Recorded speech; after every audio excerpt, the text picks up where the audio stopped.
Bless up for tuning in to Project Cheney. Magic happens when you question everything.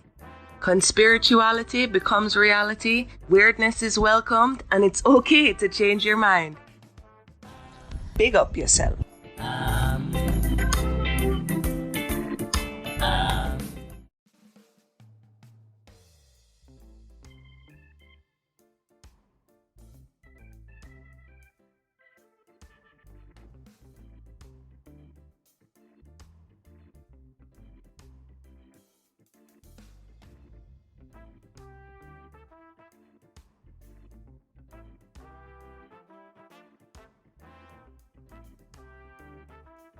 Hey, you guys, welcome back to another episode of Project Cheney. As always, I'm Cheney, and with me this week, I have Lindsay Foreman, one of my favorite Lindsays from Consciousness Untapped. She also had another podcast called Junkie. You can check those everywhere out you get your podcast. Also on Rockfin, which is a pretty fun channel with a bunch of amazing content. Some of it's subscription based, some of it's for free, but go over there and check it out. And I'll get back into Lindsay in a minute. You know how I do. What is going on this week, you guys? It is almost a crazy sense of angst and boredom colliding, and I don't know how it feels in my internals. I sometimes am really pissed and furious, but trying not to let the narrative kind of get me down. You know, that's what they want, right? When we're watching the news and these things. And it seems like there's a lot of fear porn out there with vaccines and variants and masks again, and this second wave of us having to be locked down. And I do think this is very hard for people to hear, but in America, at least, you are as free as you want to be. And you might be ridiculed and ostracized. You might be yelled at and arrested. You might be kicked out of places, but you decide. And you might be fired from your job, but you decide. And I really believe we are in a free will battle. And a lot of people are deciding that they aren't divine and they just want to get back to whatever normal is, and they'll kowtow and they will sacrifice whatever they see fit, whatever the overlords see fit, as long as they can get back to normal. And whatever everybody's normal was, they hated it enough to allow the government to lock them down. Because I don't think everybody that sat on their ass for the last year or collected unemployment or didn't go to work, I don't think all those people did that because they were scared. I think they did it because they were burnt the fuck out. I think they did it because they were unhappy. And whatever normal was never supposed to be normal. And so I think the powers that be knew that they were going to do that to us. So when the lockdown came, we would all kind of get put out like, you know, two wet fingers over a candle wick. It was just, it hardly even made a sound. Now we're at a place where I've heard a lot of people ridicule anyone that supported Donald Trump over the years. And they're like, well, everybody needs to stop having Donald Trump as a savior. What are you waiting for Donald Trump to save you? Totally agree. I hear people all over the world saying America needs to stand up. We're all waiting for America to stand up. Yeah, okay. Isn't that just another version of Donald Trump? I think it really doesn't matter who you've decided your savior to be. There's two kinds of people in the world right now. There's people that have decided to tuck their head between their knees and kiss their ass goodbye because the plane is going down. And there's other people that are like, fuck this noise. If this plane's going down, I'm going to learn how to fly, or we're never going to know anyway. We're all going down, right? yeah, I'm not kissing my ass goodbye. And I know a lot of other people out there that aren't either. And I know people that are in places that seemingly feel lonelier than others. And loneliness is kind of the emotion, I think, in all of this. That is the killer. Sometimes it doesn't matter how many people you have around you. You still feel alone. You could be in a crowd of 1,000 people, but to really resonate and truly vibe with somebody is becoming a rarity if you're starting to vibe higher. And I do think even those words of vibing high and woke and 5D and whatever, I know you guys know what I mean, but I do think as you start to resonate in a form of remembering whatever the truth is, and you start to feel these things and practice mantras and prayers and meditations and rituals and start doing these things and controlling your energy, I do think the tribe gets thinner and thinner and thinner.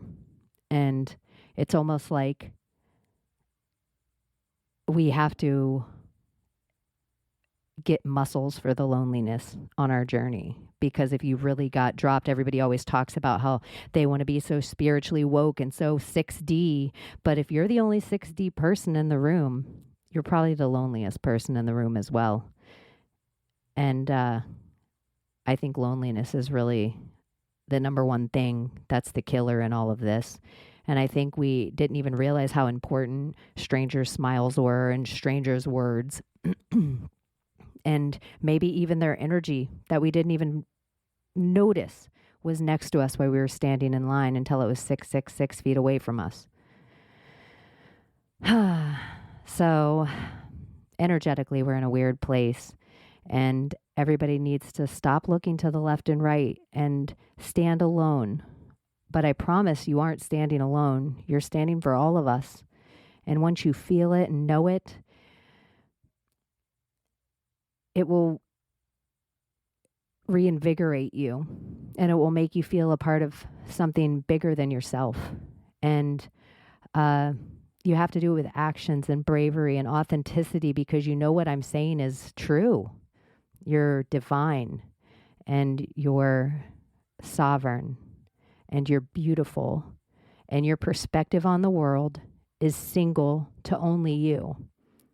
And it would make the devil the happiest creature on the planet if he could stifle that somehow. Because if you don't grow, we don't grow. And putting a mask on you and a vax in you or fear on you, it does all that. And so second wave, all the conspiracy theorists knew it was coming.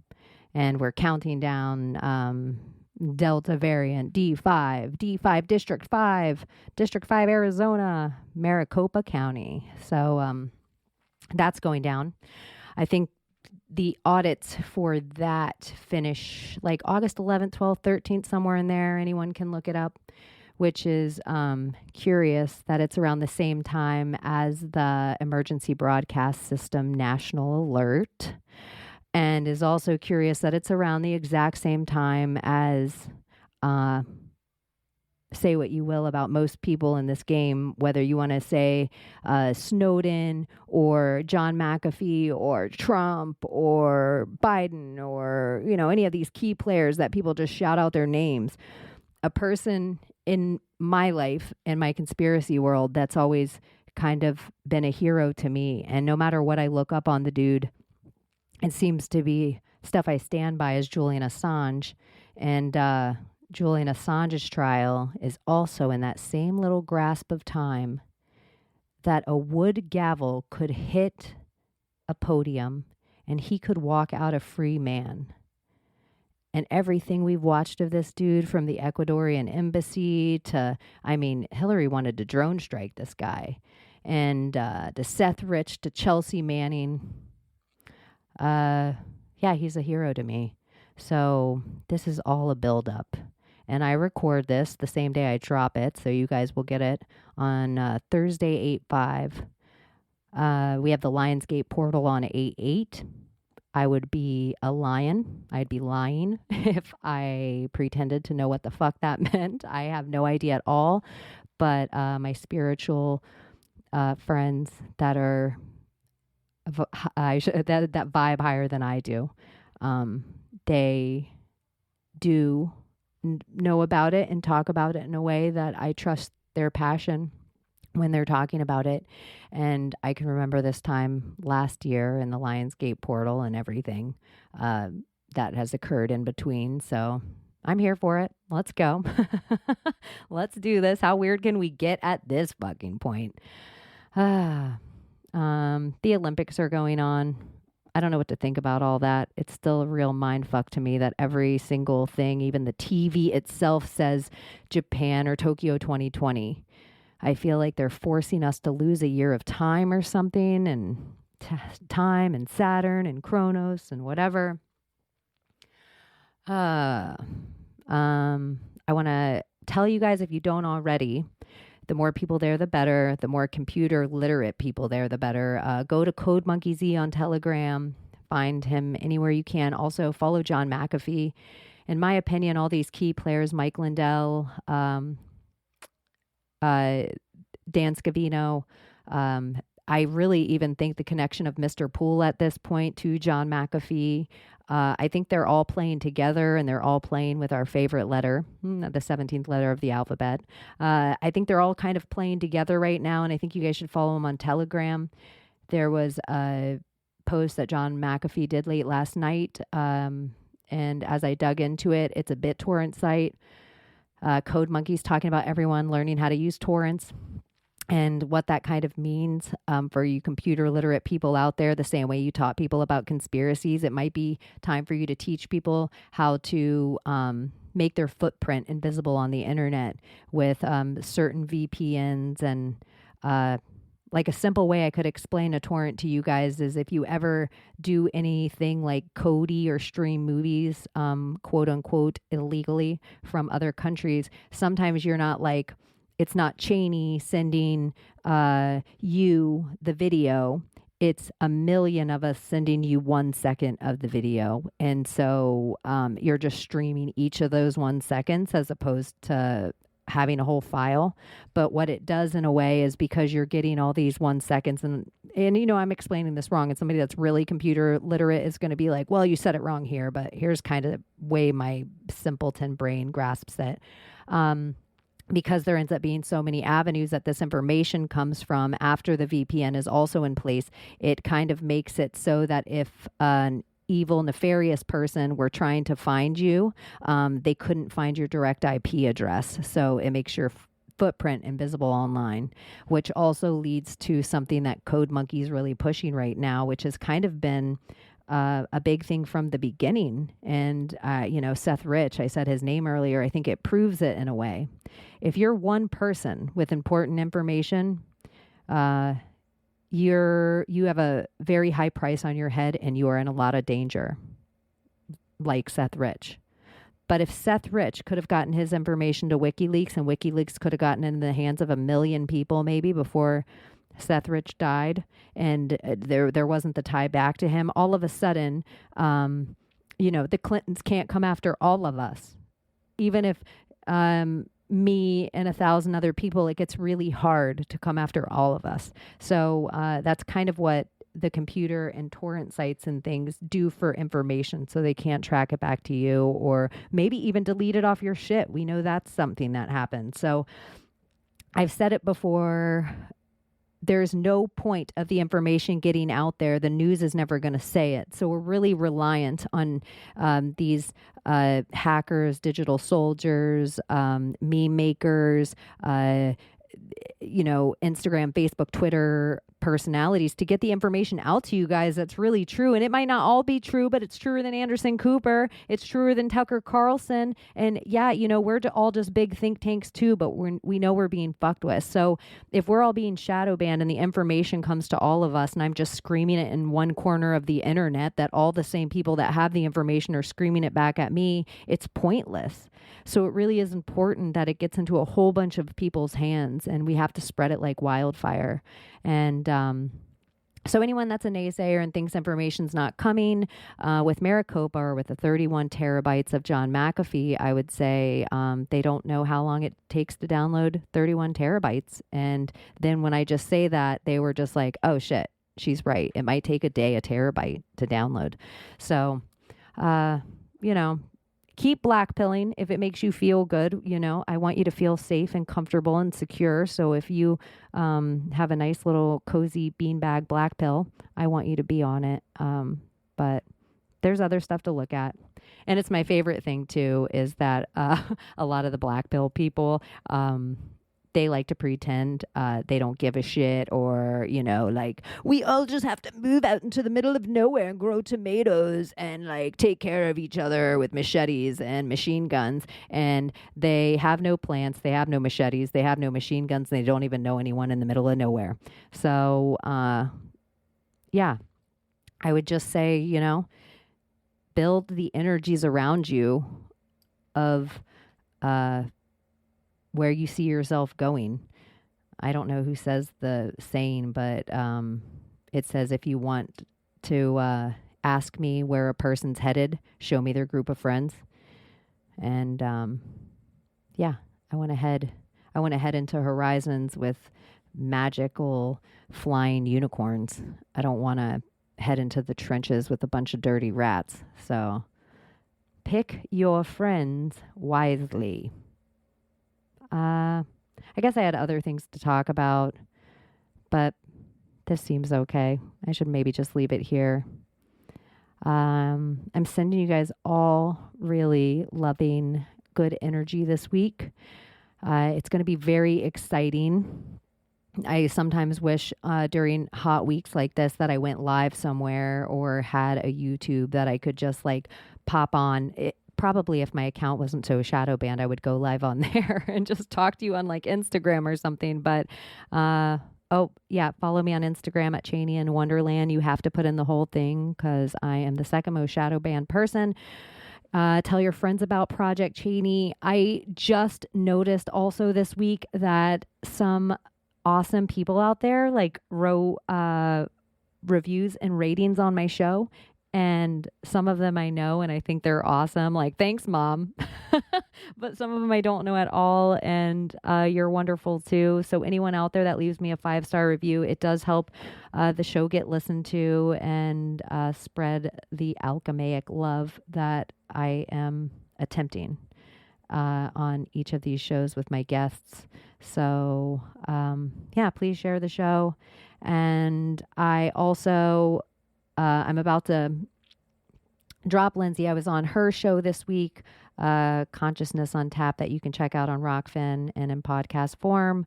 And I hung out with Gordy Two Shoes and the boys last night. I will totally tell you guys more about that, but I think it was live on YouTube. It was live somewhere, and I tried not to overthink it because I don't know why going live for me gives me such a sense of like, whew.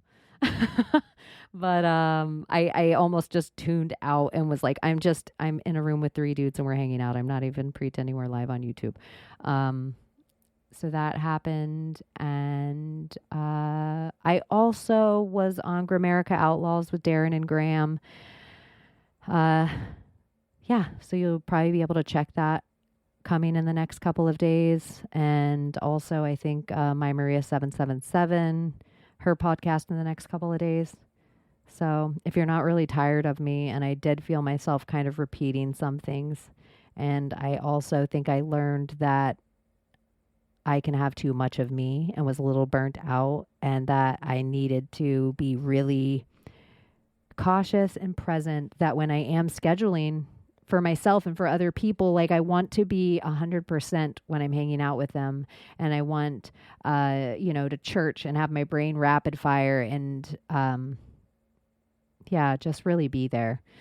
So, I need to be more aware with myself, I guess. But I loved every single person that I hung out with this week, and it was a really good time.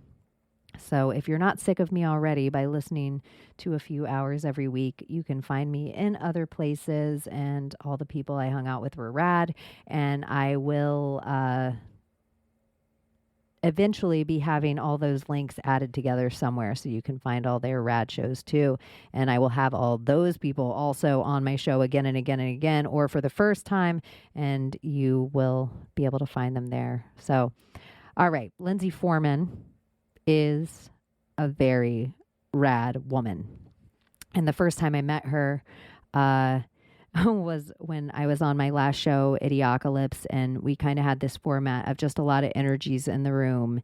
And I was going through, my spiritual awakening / mental breakdown. And it's kind of funny. In life, I've apologized to her about like, oh my God, I'm so sorry about that and how we first met and whatever. And she was like, oh my gosh, you were kind of going through it. You were such a mess and it was so beautiful. And it always just rung out like how she's just blunt, and she calls herself feral, and she just kind of is in this wonderful way. She lives in Alaska, and she just seems like she lives in Alaska. And something about her seems timeless, like no matter what century you put her in, she would represent a strong woman in that century. And I don't know how to really explain it more than that. She just seems like she has this presence and energy about her that makes me want to be a student. And maybe meeting her way back when and everywhere we're at now in the whole Ouroboros of things,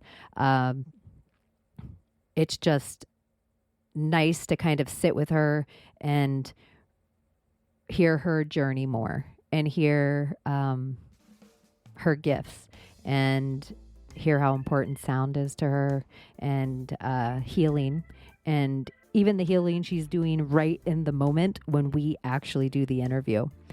So I really enjoy Lindsay. I think she's a great mix of like divine feminine and divine masculine. She is such a Taurus energy. And that's funny in my life. And it's definitely a communication skill. Like getting to know and love Tauruses has been a real learning and growth process for me. And just learning horoscopes and how different people are and how they take in information or relay feelings. And I just love the words that Lindsay puts with her Taurus energy. So you guys, I hope you enjoy the interview. I hope you enjoy this whole episode, and I hope you have a fucking fantastic week until I talk to you next time. Hey, you guys, welcome back to another episode of Project Cheney. Today I have with me Lindsay Foreman from Consciousness Untapped, Spirit Junkie. Those two? Yeah. You hear that in my voice? Yeah. Maybe. We'll see. It's a big maybe, right? Yeah, it's really what it is. Maybe, sure. That's how it has to be. I think these shows are, a lot of the times people listen to them from the other side, and every week you just show up, and every week you're just there talking, and every week you just show up, and they don't stop and think about the energy and how much it takes to just show up every week and talk. It just seems like... Yeah. Well, I think I didn't think about that too before I even started, because I actually took Spirit Junkie off.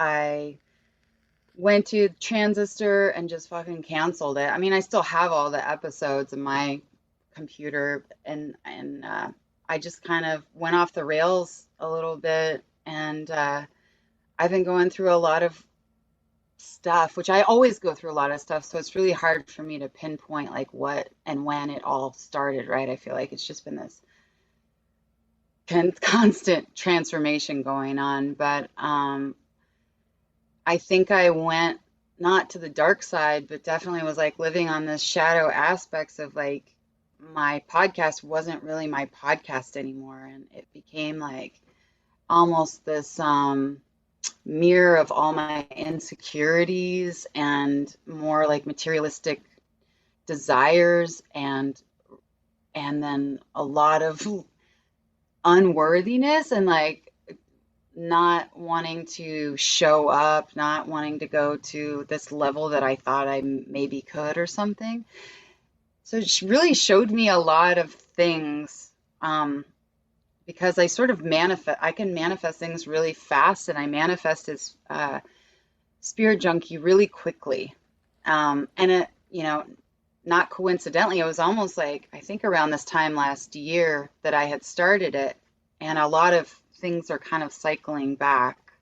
And I had moved out of my boyfriend's house, and my whole life kind of went in this other trajectory. And I just was doing a lot of my own getting healthy and meditating and really delving into like my magic. And when I did that, I can't like live with other people, or at least not with the people I was living with. It doesn't work out. All the things that are hidden and unspoken rise and are no longer able. And it really affects everyone in the household. It's really insane. And all this magic, I was meeting really amazing people. I mean, I got to come on to a podcast with you. I met all these people. I got to be on, at that time, like this guy that I really, not that I don't think highly of him now, but it was like the end all be all of conspiracy podcasts. And I got to be on his spiritual podcast, and everything was just, but then I don't know, something just really switched. I took that trip to Mexico, and I don't even know why I'm saying all this. I'm just kind of backstory explaining my podcasts, I guess, or why I'm not really podcasting No, right feel now. free. But yeah, then I went to Mexico, and when we were coming back from Mexico, like we bought the boat and then we're moving back together. And I think a part of me went really dormant. I think a part of me, whether I created it or whether it just is a natural thing to happen when I'm maybe sort of not living in the life I'm supposed to be living in, and I know it, but I kept getting this nostalgia card with tarot when I would do my reading, and it's almost like I think about that now. It's like it is really nostalgic to have like this really awesome boyfriend, and then us with our children like doing homeschool on a ship that's like on a Forest Service boat in Alaska, and go, it sounds It's very so, romantic. it's amazing. It really is. And when we're out like on the water and everything's cool, it really is amazing. It's magical. But there's this part of me that I'm like, maybe this relationship isn't meant to be what we think it is.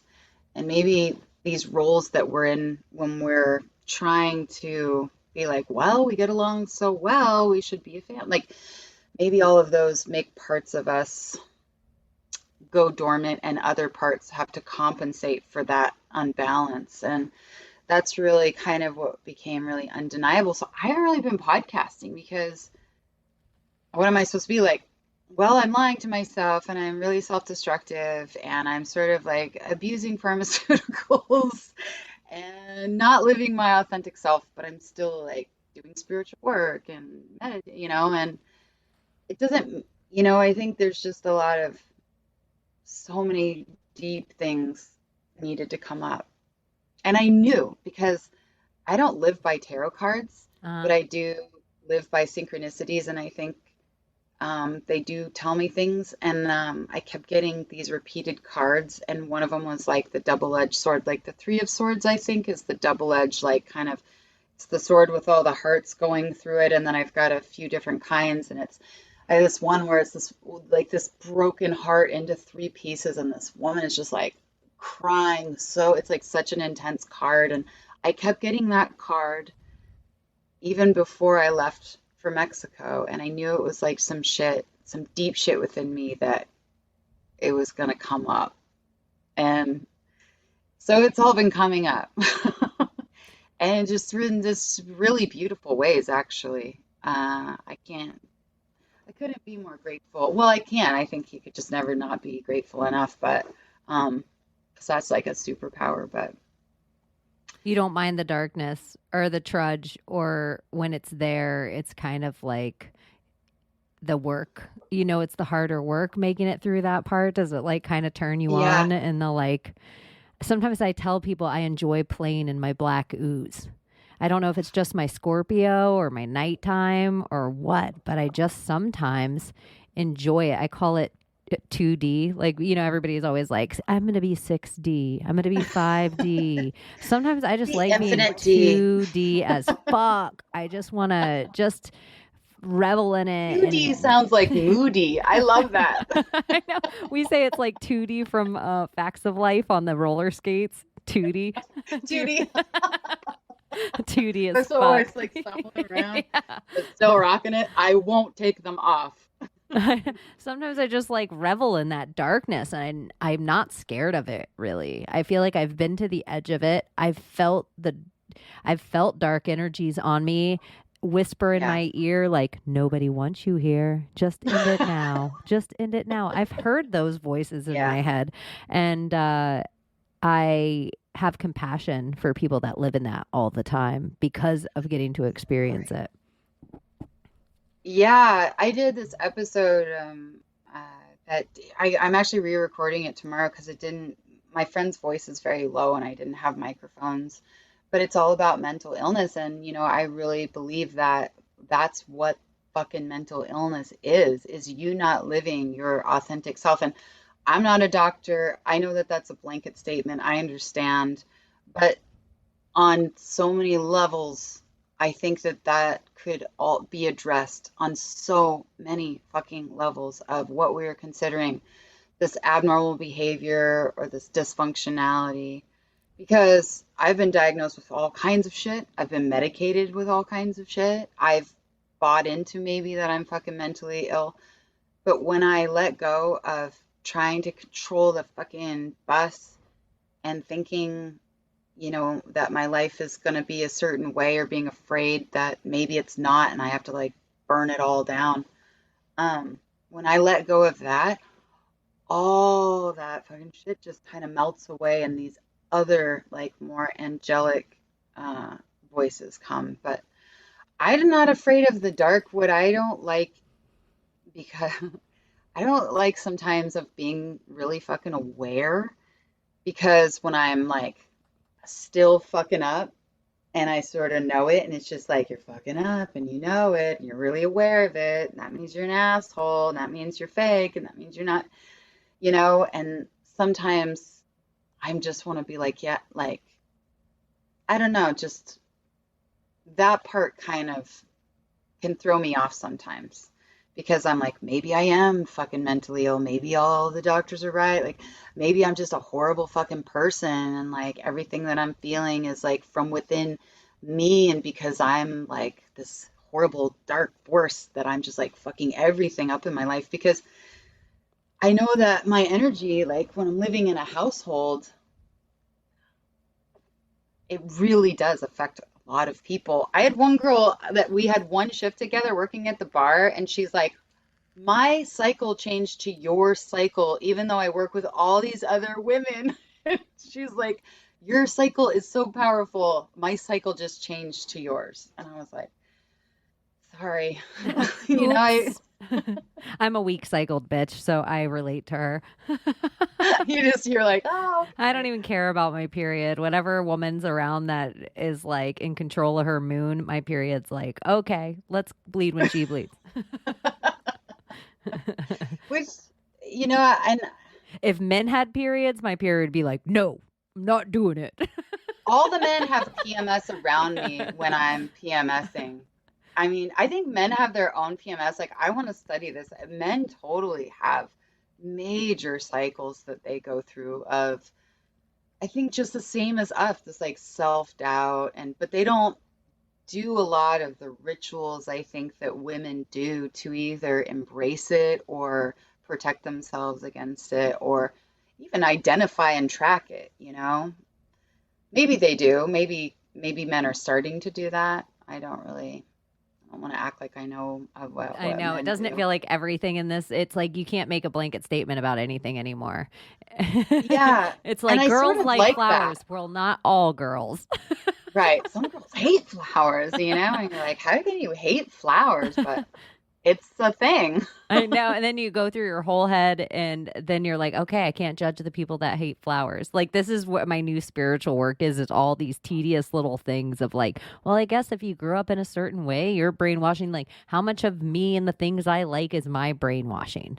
Like the TV shows I like, the cartoons I watched, the what my older sister liked, so I had to like the opposite. Yeah, I can relate with that. Well, and two, you don't know what is a trigger for trauma. Like maybe flowers meant that like somebody was coming back in their life as a child that they didn't like, or maybe it represented like this like false sense of everything's gonna be fine, apologies of never doing it again. You know what I mean? Like Yeah. we don't ever know what is because I had a friend of mine who she's like, I hate Tibetan bowls. And I was like, that is crazy. But I guess her stepdad used to wake her up for school every morning with a Tibetan bowl. And so it sort of trained her to hate that That's sound. so But, funny. so I'm like, that's insane. Like they're so I beautiful. hate the sound of Julie Andrews. Yeah. What? Who I could know you'd hate be like, Julie yes, Andrews? yes, That's it. Not friends that's anymore. the music, Mary Poppins. What's wrong with you? Have you heard that like imposter syndrome is like the last veil before uh I think it's our throat chakra is unlocked. I think imposter syndrome, like thinking you're the worst, thinking nothing you say is valuable, thinking you could possibly not be researched enough, no one wants to listen to you. Why are you even speaking up? I think it's our throat chakra. It might be a whole bunch of chakras, but I think syndrome is like the last veil. And then you just, like a runner's wall, fight through it. And then you're like, oh, this is where I'm supposed to be. Yeah, that makes a lot of sense to me, because like your chakras where you not only speak your truth, but can hear the truth. Hmm. And I think that, I mean, obviously, like, it reminds me of different ones as far as like being in illusion with your third eye, um, because that's like clarity or illusion, like, but the throat chakra to me is one of the most powerful. And when we really do speak up about what we really think, regardless if it hurts other people, I think they're able to hear that truth and it resonates deeper. And then it's up to them of how they react. But I think that it's very freeing, and also your throat chakra to me is like the gateway that protects your heart. So like Hmm. if your heart feels really vulnerable a lot, your throat chakra can either be really meek to like keeping your heart really safe and like just kind of protecting yourself, or it can be almost like a guard dog to where Scorpions. everything you say is gruff. I love that.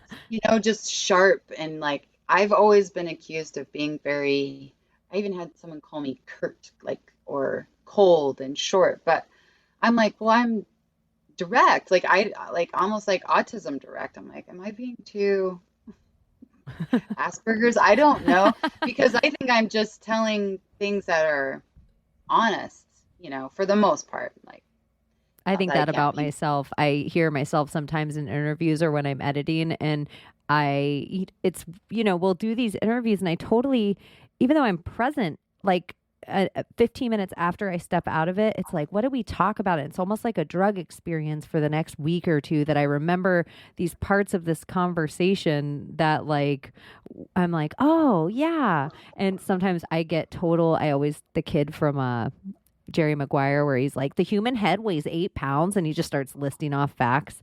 Every once in a while, something will trigger me in a podcast where it'll be like Tom Hanks or NASA or, Ron L. Hubbard, any weird little topic. And I'll list off like all these weird facts. And then I'm like, I step back out of it like I was just a little 8-year-old with like, Like, ask. I'm done now. Yeah, like, and the human head weighs 8 pounds, and I'm done. Like, The end. Lindsay, did you know? And then I just sit here like, all Well, right, let me talk to your mom. I can really relate to that too. I do that when I bartend with people because right now I don't have a difference between like I have like a bartending personality and like a social personality. It's just all the same. And this guy came in and I don't even recall the conversation. This poor guy, but I think he was some COVID and masks and vaccinations. And I just autistically started just being like, "Rah, rah, rah, rah, rah," and kind of anything positive he was trying to say, I would kind of, I didn't mean to, but just bring up the deeper aspect of maybe what that entails or what that means. And he's like, hey, man, I was just trying to come in and have some, like, just bar talk. I don't want to hear all of this, this spouting off of, rattling off. And there was a part of me that kind of was like, oh, yeah, don't do that, Lindsay. Like, not everybody wants to hear that, not everybody wants to hear this, like, just rant of an autism bartender just going off on factual information, you know? I do So that too at my job now. you need to be more aware. I just go into witchy, everything's witchy and magic to me now. So, and so I just make everybody, I call them a witch, or I call them a wizard, or I say that's magic, or maybe the dead was trying to talk to you, or that's a sign. Like everything I just take to the next level of weird. And, but I don't, because the same old veteran men that want to come and talk about politics with me, or the same third dimensional alpha males that want to talk MMA with me, I'll geek out with them about that shit too, but then I'll try to make it witchy. Like, And they like it. One of the, like veterans, like you're saying, I've always had an ability to, I think that older people that have been through deep shit fucking get it. They're they like, love oh a yeah, Kurt I've woman. crossed the fucking, yeah, I've crossed the barriers of reality and came back on the other side. Like, or I live in that realm, like one foot in that realm. Whether they have the language to explain it or not, I think that I've always kind of resonated well with like veterans and just some people just and like addicts, just people that I think have gone to the depths with themselves and then retrieved parts of themselves, and are still kicking it and have a deeper understanding of like, yeah, life is fucking magical. There's a lot of unexplainable shit, and synchronicities happen constantly when you stop thinking everything is a coincidence, and you're magic when you stop thinking that you're lucky. You're just magic. And then when you start realizing that, you're like, holy shit, I can do all kinds of like, fun altercations and for the good, bringing in this light. And I think that, I think now more than ever too, there's this need for people to speak that way, and there's this relief for people to hear it. It's not like my parents in the 80s were going to bars and bartenders were talking about this stuff. They were just like doing lines of coke all over the place. And like, who knows? It was like the Wild West. But I noticed, like, even when I talk about these deep conversations, people's ears perk up, I was bartending and was talking with one person about sound bowls and all of this, and this couple walked by and heard me say sound bowls and came in to the bar to talk about their sound bowls. And this guy was saying he was clearing out his root chakra, and he was doing his bowl and his bowl broke. And I was like, holy shit. So we just got all weirded out about that. And so I think that there's a need for people to speak this deeper, truer language. I think it's not like we are learning it for the first time. I think we're remembering that this is like the real deal of the deeper layers of being on in this existence right now, We are remembering. I remember the first time back in my life when somebody said, "Blessed be to me." And when she made eye contact with me, I was like, she's a witch and she thinks I'm a witch. And I remember I wasn't a Christian at the time. I had grown up that way, but I wasn't at the time. And I remember it go through my body but I couldn't stop thinking about it. Almost like a little lesbian with the first girl that hit on me. And like, how do I tell anyone I'm in a closet lesbian? It was like, that girl thought I was a witch. Like, but witches aren't real. I'll sound crazy if I tell she's a witch, though. I know it. Like, I knew she was a witch. And this is forever ago in my marketing life that I'm like, why did she say that to me? Why did she just assume that about me? Like, it was just like the same thing of like, how did that gay person know I was gay? frequency, man. I know, but it's just the resonation of truth. Once it hits your truth chord, whatever that is to you, your color, your God, your source energy, it doesn't, the words don't matter. The intention behind what somebody says to you, you can feel the intention. And so it doesn't matter whether they're saying Allah or source or God or good or whatever chord they're strumming for that.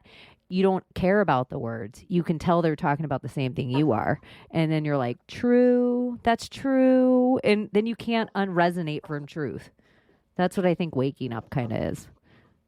I totally agree with that, and I think that it strikes something deep within us that we're made from, and we are made from all of those sounds. Like our words are magic. We're always creating all the time.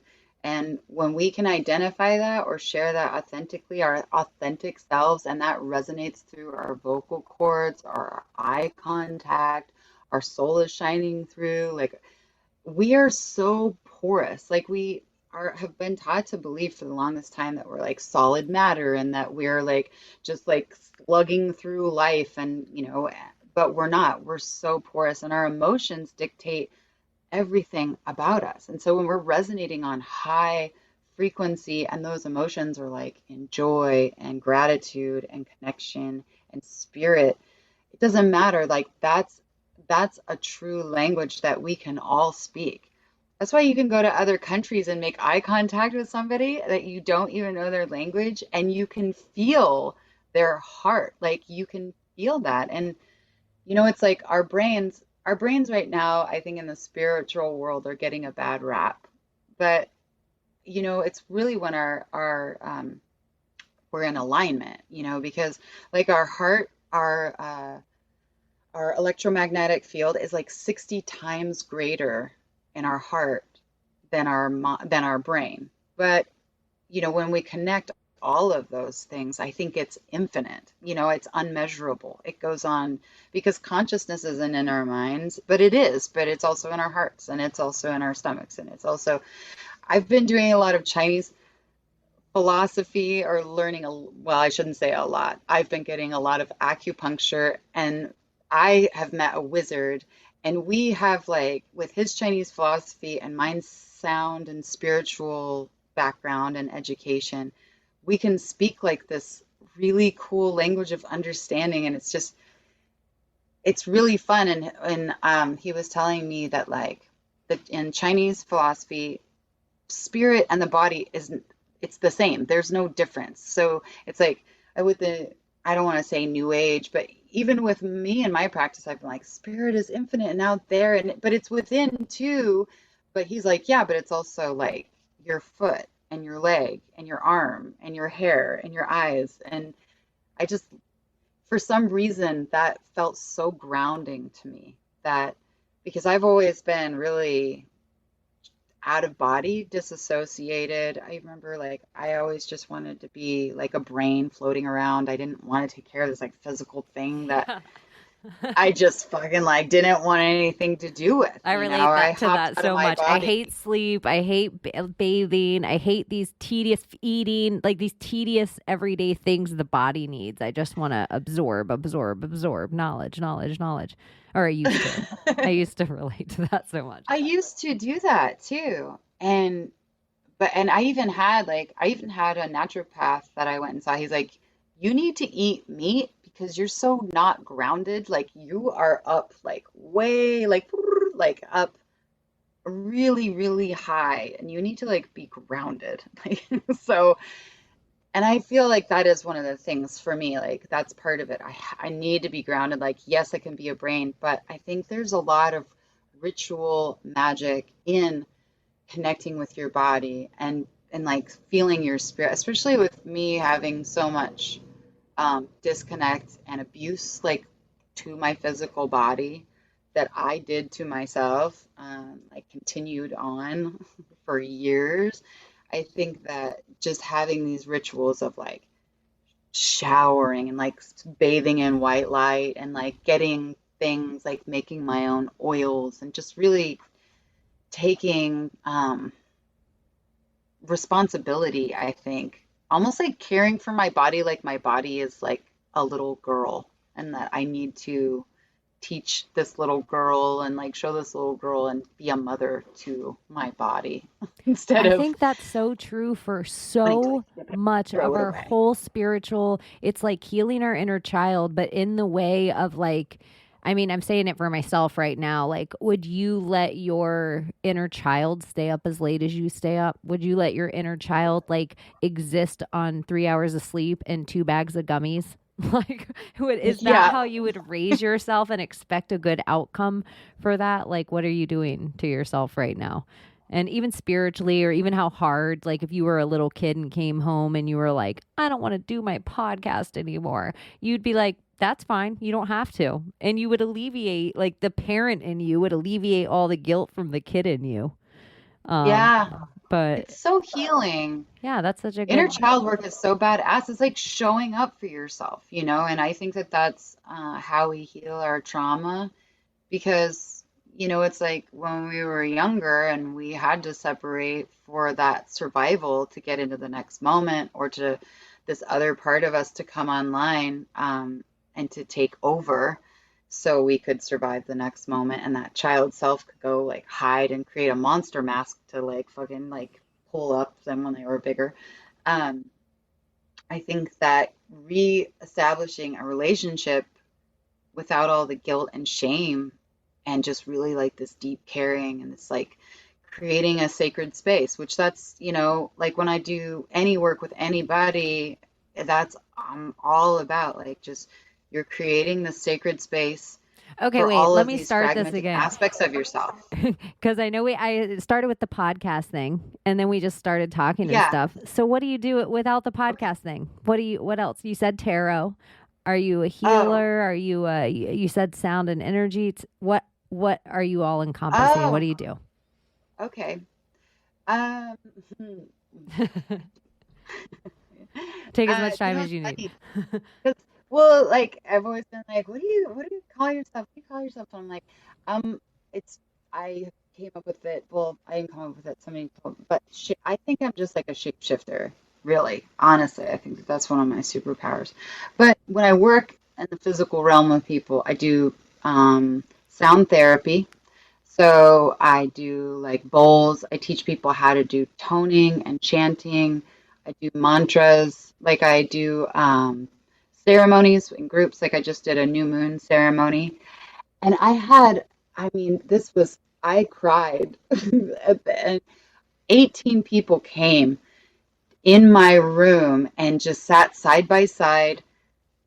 And it was beautiful. And we all toned together. And we just did this really beautiful, like new moon ceremony. It was pretty badass. And it's, you know, just for all of our high selves to be able to come on and like, it's such a healing experience for me to be able to facilitate something like that. And then just to see everybody side by side was pretty cool. And, or I do like individual sessions with people, and that's a lot of like spiritual counseling. Like I hate to like be like, this is what I do and this is what I do. So, but spiritual counseling, I do like a Akashic record clearing. Mm-hmm. Um, and then I also do like shroom ceremonies with people that, you know, kind of like on the down low of that's more like a word of mouth. Obviously I'm not like putting it on my sign. Shrooms. Um, And then I just started back up teaching like yoga, and it's more like yoga for like it's like trauma therapy yoga. So it's like a half yoga, half sound bath class. So it's like just doing these really slow, almost like somatic movements. And then once you get down into like resting and meditation, then I do like the sound bowls and things. So that's what I am currently doing. Does somebody Yeah. in like trauma, um, do you, because you said you abused your own body, does that stem Yeah. from somebody abusing you younger and then you just in turn keep doing that? Or were you just self destructive? No, I think that that comes from like having complete and total like PTSD childhood. There was like a lot of chaos, and um, I understand it. I've worked through a lot of it. That's going to be a lifelong thing, but there was just so much disruption. And I also think, instead of like having ADHD or bipolar or depression or all the other fucking things that you could call me, I think that I'm an extreme empath. And I saw a lot of stuff as a child, like even like demonic forces, like in our household, that were probably attached and came with my parents. Um, and just had a lot of really demonic dreams from a really young age, like really fucked up demonic dreams. And so I had a very disruptive childhood, very. And I think all of that, like I didn't know how to emotionally discharge any of it. And even at a young age, I remember seeing like, especially like family members or people I loved, if I felt that they were sad or hated themselves, like I could feel the way that people felt about themselves, and I couldn't handle it as a kid. It would like make me really, I don't know, I almost just wanted to just like, I felt like my whole body was just like gonna freak out. Like I could feel it in my hands and my feet. And without me, I didn't even And for a know little that kid though. to try to even like I know now just from like my empathy hitting my logic and everything and what it felt like to be like holy shit, all these emotions I felt forever, they're not mine, and but like I'm a grown woman. I can't Yeah, imagine being like that as a child, like feeling yeah, it all of that sucked. and having no adults around to validate any of your feelings. No. No, I almost grew up kind of like feral, I was the last of three children, and my sisters were quite a bit older than me, and I just kind of was born into almost like a different generation family than my sisters did. And a lot of things, I think, like turmoil and life changes all kind of happened around like when I was born. Um, which is just fucking fine. I mean, I chose it, right? And I Yeah. really feel like I'm like, oh, I chose this shit. I needed to go through this. And even my parents, I'm like, I needed their strengths, I needed their weaknesses, I needed to see all their demons that they carried and all this, But I couldn't. I used to like purposely though, like absorb people's energy, like almost try and take it away. And I didn't know that I was doing that. I didn't. I had no idea like that I was doing that. And um I don't know. I was kind of just a bizarre kid. I was always kind of like freaking out about my body, even before like body dysmorphia. Maybe I always had it, but I remember like looking at other kids at school, like when we're sitting at our desks, I would like look at their legs and their bodies and see that they were like proportioned. And then I would like look at mine and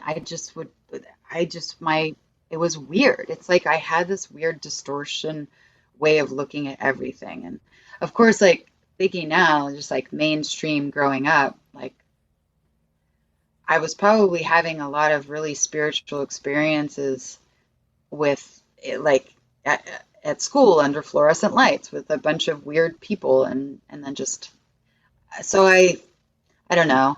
Who knows? But I'm sure it's not like a singular thing. I'm sure a lot of people go through like the kind of thing that I went through. But as I got older, um, I really like my body dysmorphia and this low self-esteem. And, I was even diagnosed with dyslexia, but I can read totally fine. I never took classes for dyslexia. I was just always in like the problem child classes. And um, I had one cool teacher tell me, she was the only teacher that ever liked me in my entire childhood life and through high school. That if I actually had probably had my IQ tested, it would probably be like off the charts, which who knows? Maybe I'm always afraid to get an IQ test because I'm like, maybe I'm retarded. I think that for Like, I me don't too. want to come back and be like, it's 70. You're at 70. I'll be like, damn it. I just started to go with my IQ isn't that high. I don't think I'm a genius, but I have a great working memory. Like I can pull Yeah. on what I need to Well, when I you're need to. emotionally intelligent, dude, and that transcends. Like, I even think that the IQ test is really bullshit because your emotional intelligence is infinite and off the charts, and they don't have tests for that. And that supersedes, you could have somebody that has like 180, like a lot of the people, that are in power have super high IQs and they're fucking psychopaths. Yeah, what is So, the IQ test anyway? Who's deciding that? It probably is a exactly. psychopath Who test. came up with it? Yeah, I'm sure it is. It's like, oh, you're like really susceptible to abusing others. Come with us. You can be in You're a our human elite robot. group. Yeah. Yes. So I think like really the creative mind is where it's at. And I don't think I was ever creatively stimulated in any of those situations growing up as a kid, except living in like La La Land. Like I remember liking cemeteries and I got a witchcraft book and I liked going to thrift stores before it was even a thing. Like my parents moved me to the Midwest when I was like 14, and I would go to thrift stores in these really old towns and get like grandma sweaters and like alter them and then go wear them to school. And people, this was before it was, I'm not saying I'm a trendsetter or anything, but this was like in the fucking Midwest where people were like, all about thinking they were like fashionistas or something like that, just really they were either like wearing shit kicker like goat roper boots or they were like wearing like I don't know, just like I can't even think of a brand name, just like more brand stuff, Did you move to around a prove that lot? they weren't all the time. Were you a Yeah, I went to military four brat? different high schools in 4 years. No, my parents were just nomadic chaos. I think they were just trying to find stability and they just never really could, you know? I think that that's really kind of what was going on. Your grandma's in It just Alaska was. now. Were your Yeah, parents well, from there? my grandma passed away, and my parents are now living here. I Oh. moved back here when I was like 17 years old, and then I've moved a few times, but then I came back to Alaska. My grandparents were here, but then they passed away. And then my mom moved, then my sister moved, and then my dad moved. So most of my immediate family What were lives here your now. grandparents doing in Alaska? Were they military? No, they moved here like in the 60s. So my Oh, mom went you're to high from a school long here. line then of adventurous like Oh yeah, they're seekers. total. Yeah, I'm nomadic. And I've moved 6 times in the last 3 years just in my town. And now I'm living in my parents' yard in my back in my witch gypsy RV. That's And fun. I'm like, yeah, I like it. I really do like it. I think I thrive. Like I moved out of the boat in like 4 hours and I even got my dresser. I got like my dresser, all my crystals and all my clothes and set up my RV like the way that I wanted it. Like I need to go back and get my books, but I picture you you know, walking out of the RV with like a little trash bag and done, like 4 hours and done. no, it's even Mario, he's like my best friend and we're gonna have dinner tonight. So I just honestly, I think what happened is I got into a relationship with my twin flame. And I know that sounds really lame and new agey. I know that it does, but the synchronicities of me and him, I have a story and I actually have it in my medicine bag, our receipts. This is, and we've tried to live together a few times and just doesn't, and it's not necessarily us. It's us trying to be a family that doesn't really Yeah, explain necessarily what you work. mean. Like you tried to be with your twin flame because everyone's under this assumption they want to be with their twin flame, right? That's the goal. It's hard. He's definitely like, I've had to address things about myself. And I would see him fight with me the way I used to fight with my ex-husband. So I would see all this manipulating, like kind of victimization bullshit, which was awesome because then I got to be like, not only change that within myself, but then show it to him, like how and it was I think I'm like a shower of people of how to change themselves. And I don't mean that in a way that like you need to do this and you need to do that, but I just think that that gets activated or people run away and don't want anything to do with me, which is totally fine. I don't care which one.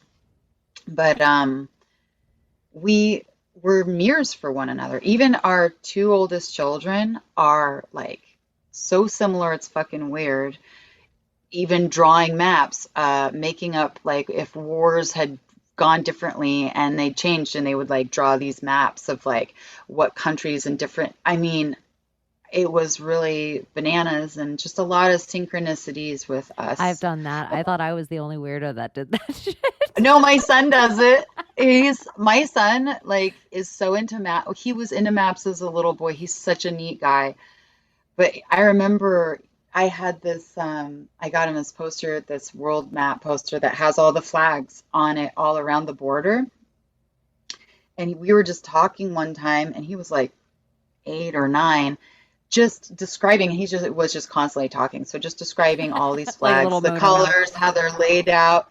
And I'm like, But then I like tuned into what he was saying, and I'm sitting there like going over and like looking at what he's saying, and he in his mind is explaining all the world maps to me, the way their colors are, how they're laid out, what symbols they have, and I'm like, dude, that's pretty badass. Like his visual memory and his retrieval is out of this world. And he did not get that from me because I don't have, I'm always like, the thing with the guy, and it was like 2 years ago, and there was like a blue cloud, and and people are like, no, nobody knows what you're talking about. He knows That's not a exactly to a thing. detail. Yeah, I'm like, and we were all feeling like, everyone's like, no. But so that we went, I'll tell you just this one synchronistic story with numbers. We went Uh-huh. shopping together and we weren't living together at the time, but we went to Costco together and we had like our stuff separated. So I checked out, I had like 10 items or whatever. He had like 15 items and we weren't paying attention to one another really. And so I checked out, my receipt was like 127.48. It's $127.48. Great. So then I've got my receipt. Then he checks out. I don't know what his says or whatever. He grabs his receipt. We're leaving. We hand them their receipts. They're looking at it. They check them off. And then he goes, how much was your receipt? And I was like, it was 127.48. And he's looking at his and he's like, mine's 127.48. And I was like, so like we both, and it was kind of confusing. I don't remember, but I just remember like holding both the receipts and looking at them, and it's like totally different items, totally different number of items, but at the bottom it's like the same fucking total, 127.48. And I just, of course, I was like, it's magic, it's amazing. That's an amazing synchronicity. What are the odds of that happening? And like I told you the other day, I have there's a lot of language going on with me in numbers, so it was confusing. Like, it's not supposed to be with your twin flame, not supposed to be with your twin flame, but I'm like, maybe our relationship is just magical and it's not what we think it is. Maybe being with your twin flame means that like we're gonna help each other in a deeper way than being in some relationship where we might feel like we have to get into Do you these think roles. the forced sexualization on us, or at least we don't know how many decades it's been happening, but we can say our lifetimes.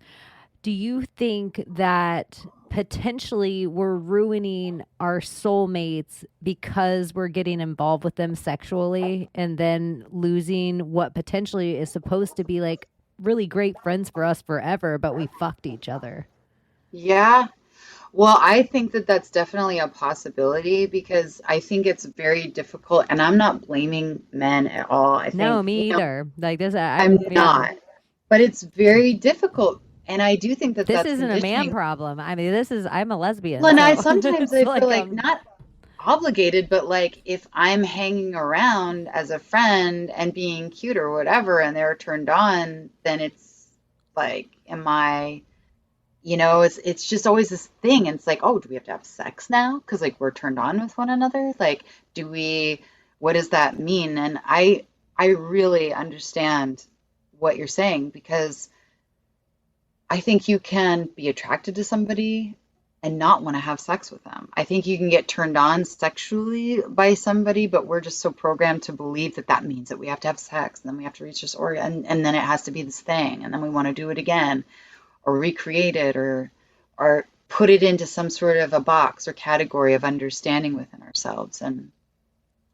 I don't know. I feel like a big part of me is just relieved right now to just be free of that. I was like, I right now want to break from all that stuff of mind fucked, should I, shouldn't I, obligations of way of behaving. Am I being too attractive? Am I being too flirty? Because I'm a flirty person. And I think flirty is a stupid word too, because it's like, what? Just my personality, me being friendly and charming or whatever the fuck, or like magnetic. That means that like I should feel bad if I turn somebody on and I don't want to have sex with them, and then we can't be friends. Like, what the fuck is that? It's just really bizarre, you know. I think that Or there what is is, so wrong with it always being an energy that's there? Like in the same way of like intentional everything. What if it's just never acted on and it's just always this energy there? That is like, don't you think we always fucking act on everything? Everybody talks about tantric or like withholding your orgasm, or all these ways that you would even the whole Christ Virgin Mary of it all, like like hitting some point of aligning all your chakras to this perfect way as one being creating life. Um, what if you just withheld it all the time? If you just tried as a person and it wasn't because you weren't attracted to everyone, they were really igniting all your chakras. What about if you were doing that with a group of people? What is the idea of like the us needing to stick something in somebody else's orifice? Or have something stuck in ours. Like, you know what I mean? Like, I want to stick my tongue down their throat, my dick in their vagina, my, yeah. finger in their ear, whatever. But it's like even if, like, could you just touch? Could you just touch without even, so What if what you if your dick gets meditated hard? together and Yeah. transcended all of that energy like to the earth and, you know, and out into the ether and back? Yeah, I feel like that's probably been done in the past. You know, I don't study this, but I do feel like our orgasms are like the creation of life. And, you know, there is this like cosmic boom. And I think you can harness that energy, but I don't think you necessarily have to have the act of sex and penetration or like physical fucking whatever down there, you know, to stimulate that. And I think that it's almost like that energy is like our consciousness. It's like it's there, but really, where is it? It's everywhere. It's infinite. It goes out. It can come back. And yeah, that's a cool Or ass we'd be like, experiment. oh Maybe my I'll gosh, just we're start talking. We have this channeling that. idea, like we're churching together. Everybody's like, oh, that's such a good idea. Oh my God, I got goosebumps. And you can look down your every single fiber on your arm. Every hair is like ting. Yeah, That doesn't mean we have to fuck. right. So It it's doesn't. like we're getting turned on in these ways with each other that maybe sometimes we're like ruining a lot of the connections because we're turned on there too, but not Well, because taking in the once you concept of say it's everything else. sexual and it's that, then it's that. And it's like you're like naming it takes like it shrinks it down to this thing that then it can't be anything but that. Or if it is all of this other stuff, it also is that, you know? And I think without labeling it of like it's this is sex and we're gonna do sex. Do sex. I like that. I'm just gonna if anyone hits on me, I'm gonna be like, "Are you talking about doing sex?" That's what I'm going to call But this anyway, episode. just get really, The really instructions to autistic. doing sex. That's fun. But you know, I think maybe that can make it expand out to being everything instead of just one thing. You know, I totally think that that's an awesome way of looking at it and experimenting. I'm all about like I'm just gonna experiment with that and see. Because there are times where, of course, even being in a relationship with like my boyfriend or when I was married, I would get turned on by people bartending that stimulated me not just physically, but like mentally, emotionally. They would talk about things that were interesting and, or they were artistic or creative or whatever the fuck, or just their vibe was awesome. And I just knew they were cool. Like that lady knew that you were a witch, you know? It's like, I think that we can have those and it like supercharges, almost like ramps up your battery. And when you don't act on it and make it this thing that has to be now that, you can like use that in other areas of your life. It's like maybe, you know, you can give gratitude for that energy and then transmute it into something artistic or pass it on, you know. I think that that's a really cool, I think that's great. I'm just going to totally run with that. I know you said Thank something. you. Well, you said something else too that made me think where you're like, I'm flirty or I'm this. And then you like had to backtrack. And I was thinking, I'm not really flirty. I'm friendly. But then sometimes I will give people unsolicited compliments just because I am looking them over. I'm like taking them all in. It doesn't matter, guy or girl. Like I'm taking in the whole entire thing. And then or it might be a compliment that's about a physical thing. So now it's this next level of thing. So now I'm like, oh, maybe I am flirty because I'm saying these things, but they're all real things. So now if that person's attracted to me too, and I know that energy's there, it's there. And Yeah. so then it's like, oh, I'm not allowed to say these things. I'm not allowed to say these nice things, or I'm not allowed to go past these lines. I can't hang out with this person too long for this conversation because then I'm going to lead into all these other things. It's like there's so much of our society that's built up around the sex that we're missing out on, like, oh my God, I love the way this person feels about things. I love the way this person thinks about things. I love this, whatever. This person talks about things, but we're not allowed to hang out. It becomes a whole thing from everybody else in society that you're like, so you're just hanging out all night talking with Lindsay about spiritual shit. Yeah, sure. Yeah, we get off work every Well, night at the bar and we end up talking until the sun comes up about like UFOs or people are and like, why aren't you guys angels. a couple then? If you guys Why get haven't you along so fucked well, yet? like, then why don't you move in? Why don't you, why don't you And guys now get a you dog have a together? Why weird don't you guys? dream about it one night and now we can't hang out because you're like it, Saw you naked, dude. I saw it's you yeah, it's a naked. whole nother thing. Like all our friends have done it. It's like, or our parents, you hang out every day. Well, they're a perfectly charming young man. It sure Yeah. would be good if you had a white picket fence and I didn't have to go to sleep worrying about your slutty self every night. Well, those limits, right? They give us like these words to describe a thing for us to put into our brains so we don't have to think about it anymore. Because I think that infinite open potential can be really scary for people and unsettling. They're like, no, I can't have it be this unknown thing that's just going to hang over, my head for fucking ever. Who knows when something's going to drop from it? I don't know. But it's like maybe once you get past all that fear of this unknown magic cloud that, we always want to think because we don't know what it is that it's dangerous, maybe it becomes fucking this magic fucking cloud that then just, who the fuck knows? And I think that that is way cooler, especially right now in my life in particular, of having something be solidified, drop down, and be like, oh, that's not really what I had in mind. Like that limited so much of all these other possibilities. And I think society just thrives on limiting us of our infinite potential because they know how powerful that is. So it would only make sense that, they're flooding everything with, porn, everything's over sexualized, but then we're meant to like, if you think about sex, you're a slut. If you have too much sex, you're a slut. But if not, you're a prude, and then you're upsetting men or you're upsetting women, or it's just all this bullshit. Or if you're a man and you don't want to have sex and you're gay or something's wrong with Mhm. you or you're a weirdo, and it's like, fuck off. Everyone can eat a dick. That's how I feel right now. Like my give a fuck meter, I think is pretty like exhausted of all of these limitations that we put that I feel like I've been indoctrinated to put on myself. Like I put the belt on myself and it's like, oh, well then I can just fucking take it off. and see what happens. And I think that's kind of where I'm at right now in life. And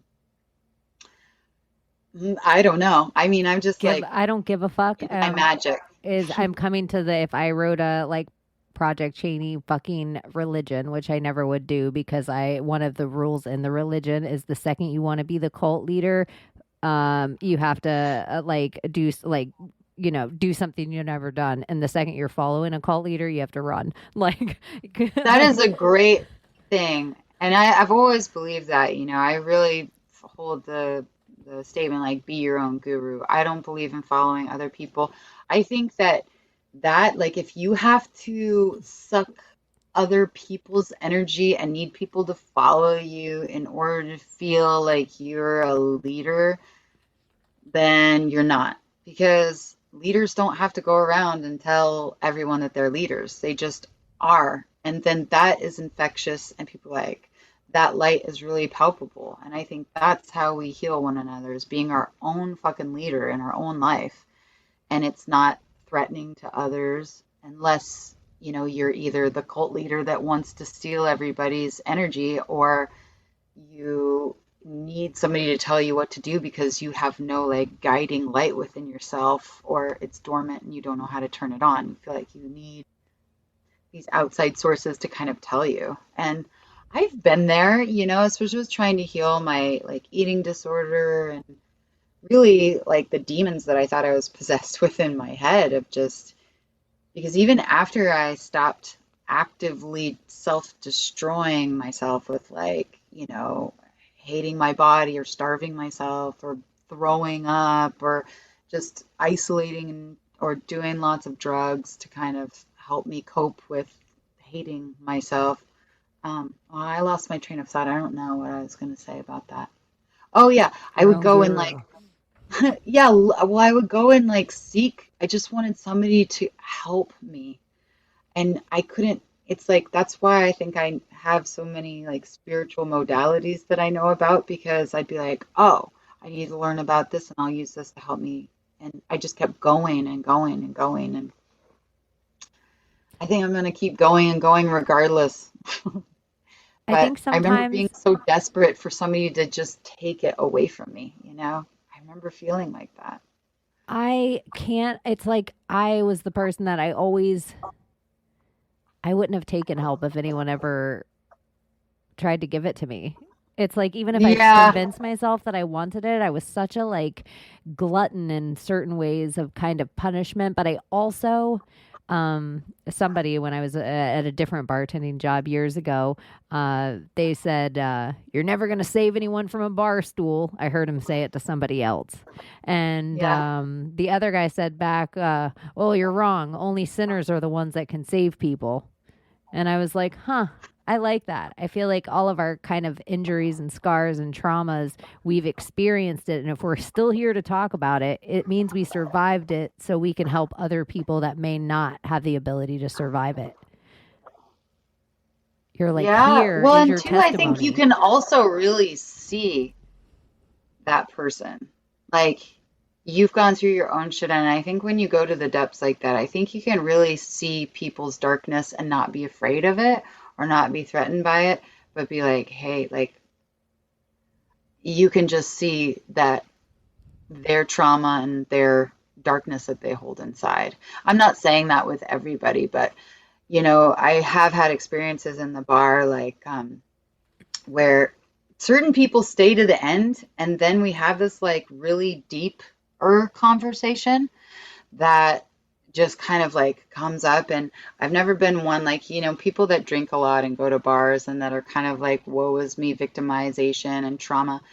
They really want to have this ongoing story that it's okay for them to continue their behavior because all of these things have happened to them. And I had a gentleman who I really think is a badass dude, and I know he's got so much fucking trauma. He comes from a small village in Alaska, but he's also like, there's something about him. Like, I can see his spirit, but I can also see that he's like possessed basically by Hmm. these things that keep him in that fucking realm. And he was telling me because he he was telling me why, he was kind of explaining why he was an alcoholic and why he was drinking, why he needed to. And I wasn't like, oh my God, that's awful, of course, or oh, how sad, I just stopped what I was doing and I just listened and looked at him and listened. And all of a sudden he just like went quiet, and he literally, it was like, because I think his demons were talking to me about trying to get me to feel sorry for him or them or whatever the fuck. And he went quiet, and I just heard him, and he goes, I don't want to drink anymore.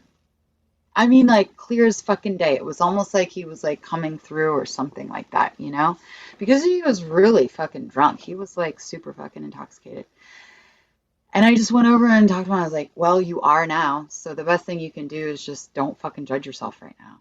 And like, don't judge yourself every time you're drinking, because, who the fuck knows? Like, but it's like, I don't have any words of wisdom other than I think like us judging and feeling ashamed and guilt is exactly what our addictions want us to do, to keep us down in that fucking spiral and holding us down in the depths of like, you're unforgivable. You're always going to be a victim. You're never going to be worthy enough. You should feel ashamed because you can't even kill fucking yourself. be sober right You're now. ruining everyone's day. Kill yourself. You're ruining everyone's day. Like, Yeah. it's like such a... You're not worthy. You don't matter. And that shit, to me, I'm like, oh, that's possession. Those are fucking dark entities that glop onto people. And I think mental illness is a huge one with that. I think like schizophrenia for fucking sure. People that have bipolar, people that have like ADHD.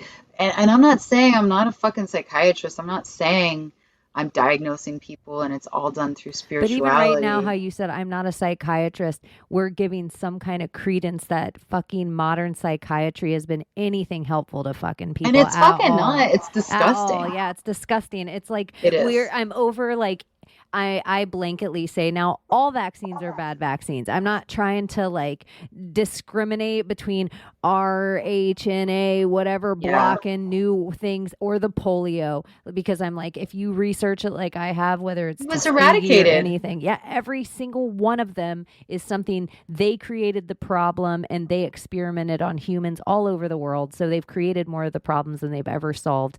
And so I would say modern psychiatry, psychology, all that shit, it's like MK Ultra fuckery that they've somehow done to us, and it's all attached to the system in a way that even from trans debates to your state getting Baker acted to the Britney Spears of it all. Who the fuck are these people that are in control of just signing away your life and your rights, or what drugs you're going to be addicted to forever at what age? And then if we just to say, oh, you were raped by your father, she's depressed and bipolar, let's just give her these drugs forever. Yeah. That's real stories that are going on all over, where it's just like people are having trauma things happen to them, and then they're getting this blanket list of statements of like, and you tried to kill yourself because of all this other stuff that was going on in your life. You're blanketly list this forever, because we're not ever dealing with the problem. You're really unstable.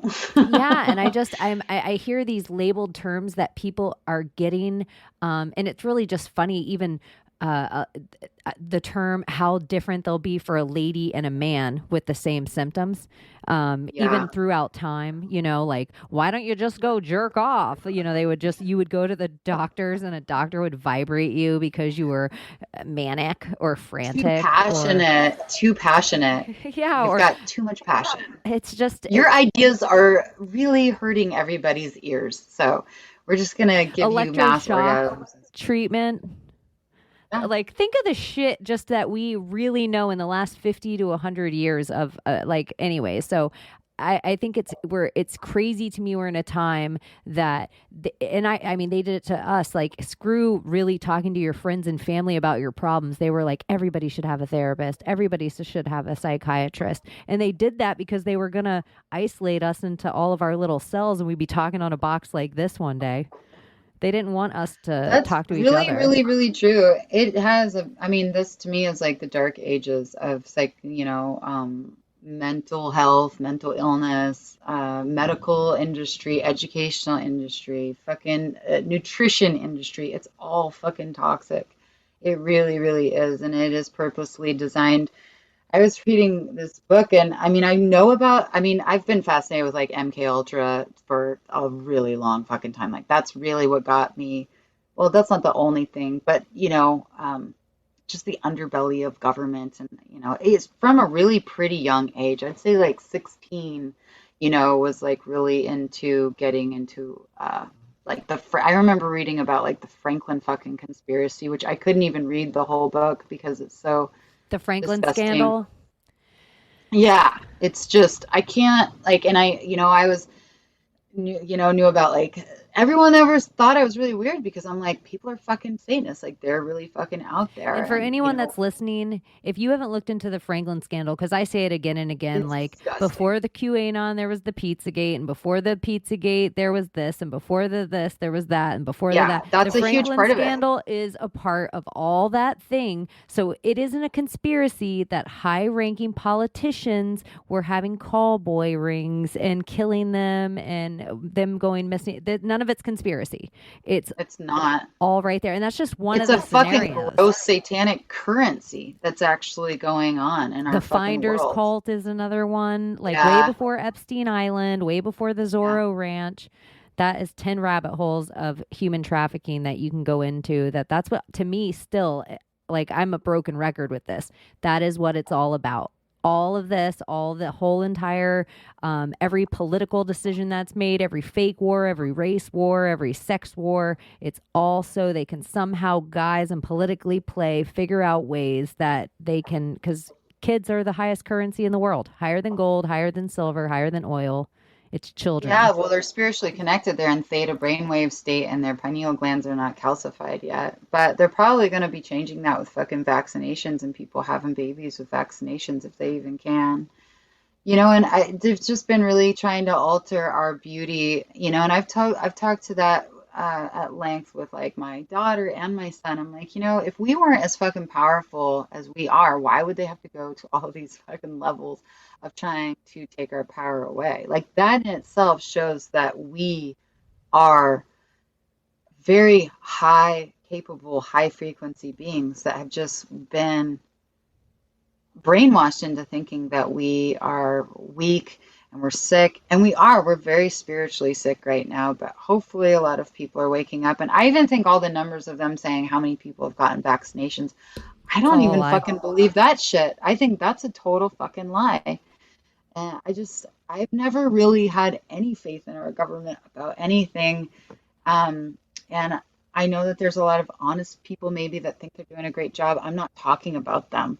And they don't have a lot of fucking power anyways, and it's like, and if you're working for an establishment that at the very fucking top trickle down effect has all of these like subcategories of fucking abusing people, and there's documentation throughout fucking history that they've actually done it. There's unclassified fucking documentation that they've been doing this stuff.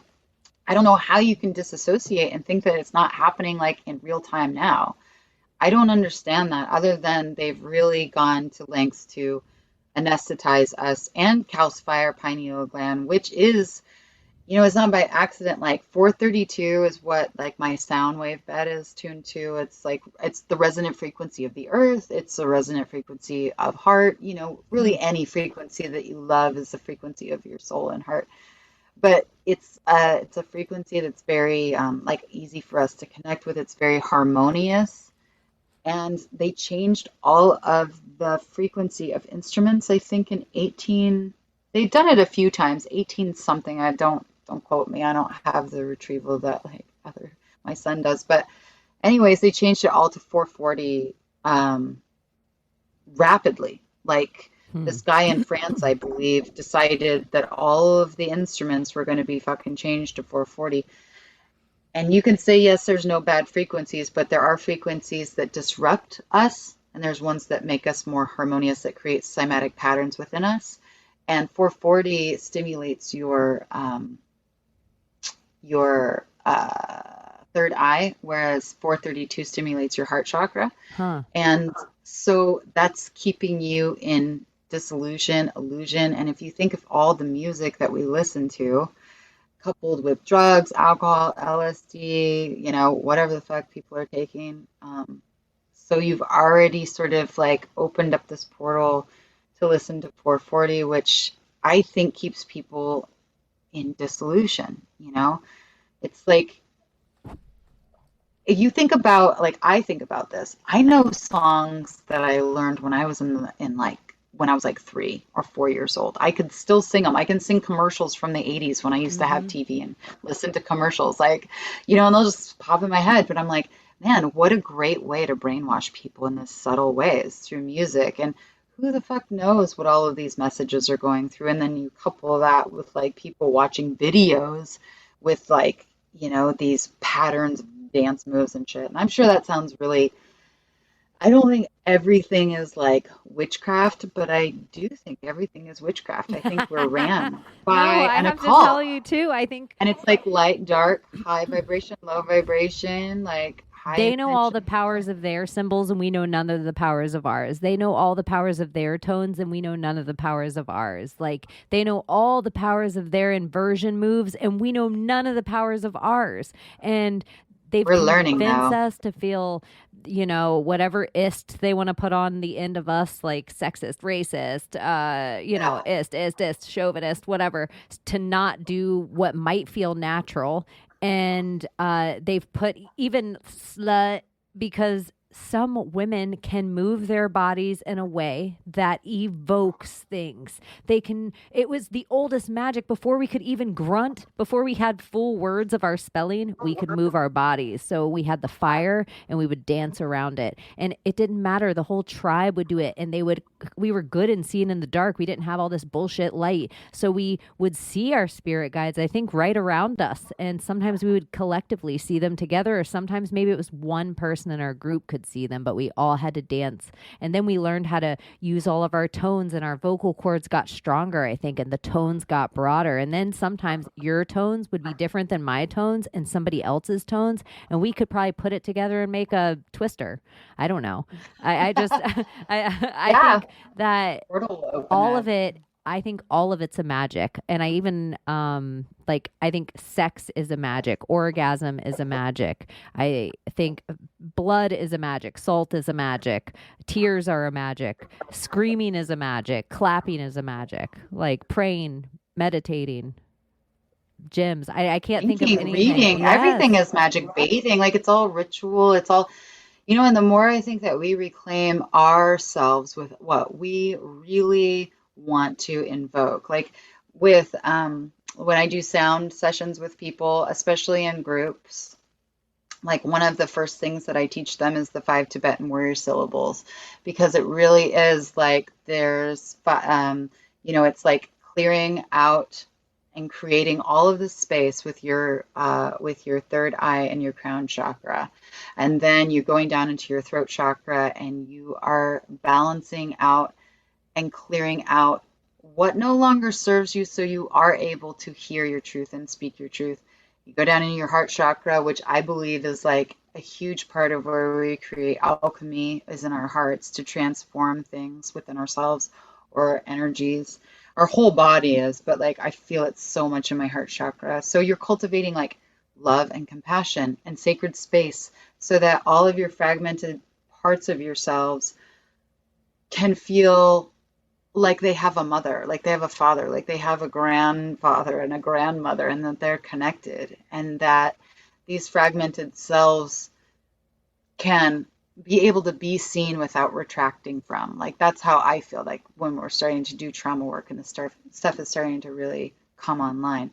But it's also having compassion for others of where they're at in their lives instead of being in judgment, right? And then you go down into your sacral chakra, and this is also alchemy of like really feeling what frequencies and thinking about what frequencies you've been resonating on. Like, have you been resonating on judgment? Are you like disconnected? Are you disassociated? Do you hate everybody? Are you angry? Which I think anger is awesome, but and then you transmute that through these tones, and because they each have a tone, they each have a color, and they each have like a symbolic meaning, and you're raising your vibration, you're changing your frequency, and you are cultivating that within like your dantian, and your sacral chakra, which is like where your power and desire and creations lie. And then you go down into your root chakra and you plant that like a seed and bring that what you want into the 3D world. And that's really like badass, and like its philosophy is like being able to release demons. It's clearing negativity. And it's all these bullshit thoughts that we're subjected to, whether we're under a frequency war, which I believe we are, we're under a symbol war, we're under food war. I mean, it's all, but I think we can live within that. And when we activate ourselves in that healing process, like we are stepping into our true fucking power of how we can transmute that in bigger ways. It can be, small at first and maybe healing yourself, but when you feel like you've healed yourself and you feel like you have so much light, then you're like, what am I gonna do with all this light? You're like, fuck, I'm just gonna shoot it out in the universe, like I'm gonna shoot it out to all the fucking children that are being abused. I'm gonna like activate their fucking hearts and let them know that like their fucking spirit soul can never die, and that these fuckers who do all of this bullshit, like there's something that they can't take away. They can strip away so much of us in this life. And I'm not saying that that's like to go through any form of abuse or trauma is like just channel light and you'll be fine. But I do think that we have these magical abilities to heal ourselves. And then I think that our higher selves know how to connect with other people's higher selves. And then they fucking totally know what to do. They got it. They Do you understand. think there's like a beauty in every religion or a truth in every religion? Yes, I do, except like Satanism. I mean, maybe the philosophy of, Baphomet and because I find it really fascinating. I think like we've said, like fucking, I think I'm like, maybe the Catholic Church is fucking Satanism, and that's an inverted religion to where they thought that we were supposed to be like all God and spiritual, but really made the disconnect. But all of these are really a conglomerate of something greater. And I think that they have really beautiful knowledge, whether it's like, Native American or Alaskan Native. I mean, and there's so many within those. I'm not like trying to, or like, Christian philosophy and Buddhism, Tibetan, Hindu. I think Hindu is maybe my favorite mantra chants is Hinduism. And even there's some beautiful things in these New Age movements because they're getting back into like ancient religions and philosophies. But it's going, I think that everything is just, anything that's sacred and beautiful is like taken from us, right? Like alchemized to be like whitewashed in this really disgusting, like materialistic way, and then sold back to us with nothing but like at a higher price that we can already fucking do ourselves. And that creates like, then people have like this. That's Oregon wood. What's that? That's what they do to Oregon wood. They clear cut all of the wood out of the forest and they ship it off to China. And China takes all the good wood and they ship us back all the shitty wood to Home Depot at like, more expensive price.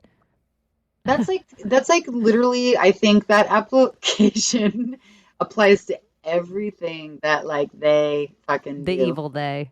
Yeah, because they really are. I'm like, there's times, especially when I was younger, like I had to take a long break from conspiracy because it bothered me so much. Like I said, like reading about this, I would just burst into fucking tears, that this was happening. They're shitting on the planet. They're shitting on children. They're raping women generationally, like children, moms, grandmas, great grandmas, little boys, fucking teen, just like fucking fuck.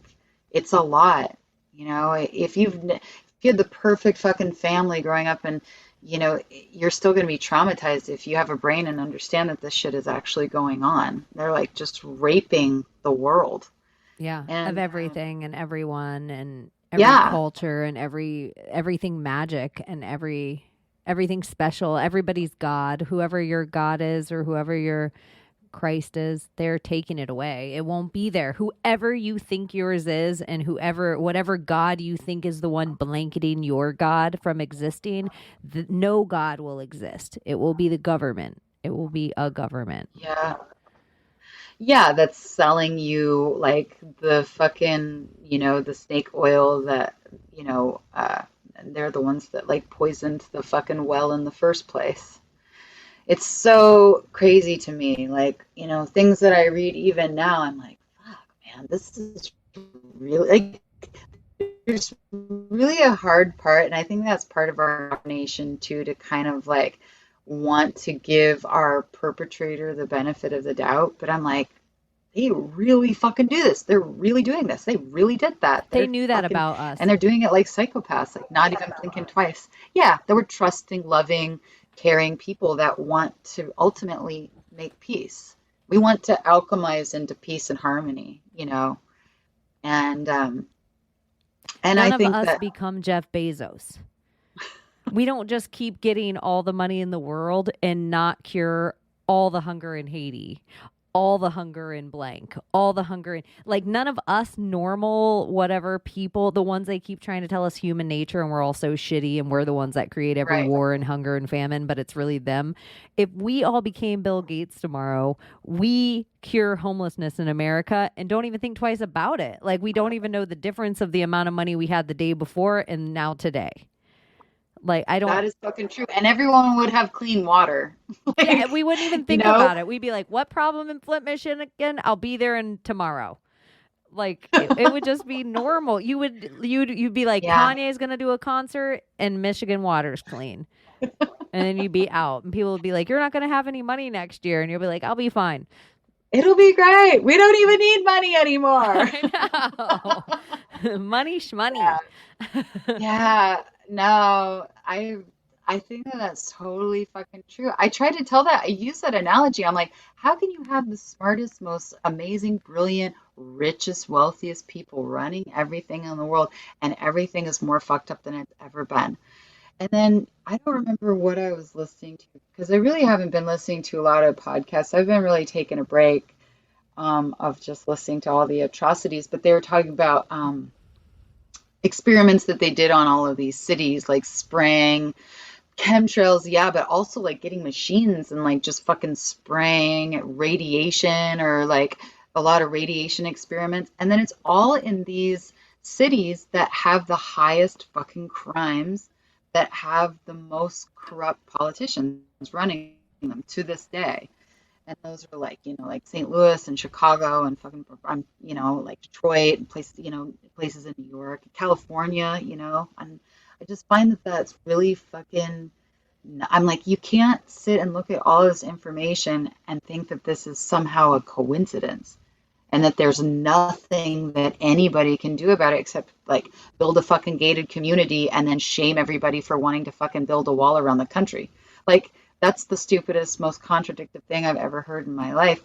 And I don't even care what you think about it. Just like being in some sort of like, we're all together one world, and then having a huge giant fucking gate surrounding your compound, is the ultimate fucking fuck you, right? Like, really super hypocritical, in your face, don't even have to hide it anymore.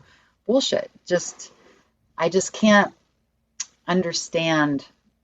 And I think a huge part of me also not wanting to podcast for a while is because I've been really angry with humanity, with all of the just compliance, I guess, of like masks and fucking signs, and you can't come in, even if you're vaccinated, you still have to wear a fucking mask. And just, I had a really traumatic experience happen on the airlines going to Mexico, and it, I don't know. It I was haven't just, it flown really since. depressed me. They definitely took that part of my freedom away, because Yeah.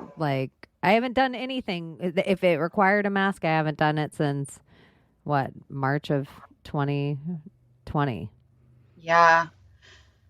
I mean, yeah. Well, I mean, I feel like a pussy because I'm like, I had to, like, it's like I have to fucking go. It's like living in Alaska, living in I'm Juneau. grinding, welding, and carpentry, and I'm like, no, I'm not putting a mask on just out of principle. No, I'm just kidding.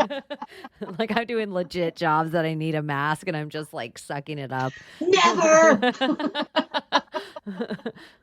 Yeah, I mean, I hear that. Like, it's fucking ridiculous. The things that they've sort of, it's degrading to me. I felt very degraded in some circumstances. And, it's like living in Juneau. I'm like, it's so expensive here. And to me, I don't want to go on some COVID tangent, but okay, so we're had a Go on pandemic. it. This is the place for it. We do all Nobody that kind of fucking stuff. has any money. All these businesses had to shut down. Everybody's needing grants. Well, our grocery stores have raised all their fucking prices on everything. I mean, I'll walk out of the store with 2 bags of groceries and it'll be like $100 fucking. This coffee that I used to drink, they raised their fucking price during COVID, went from 4.89 to 7.89. And I'm like, you're a fucking asshole. Not only that, our housing market, which I think is across the board, is just fucking stupid. Like houses that used to be already overpriced because it's Juneau, Alaska, which is like the capital, which is like we have like the most millionaires per capita, I think, in America here. It's just This is why, crazy. though.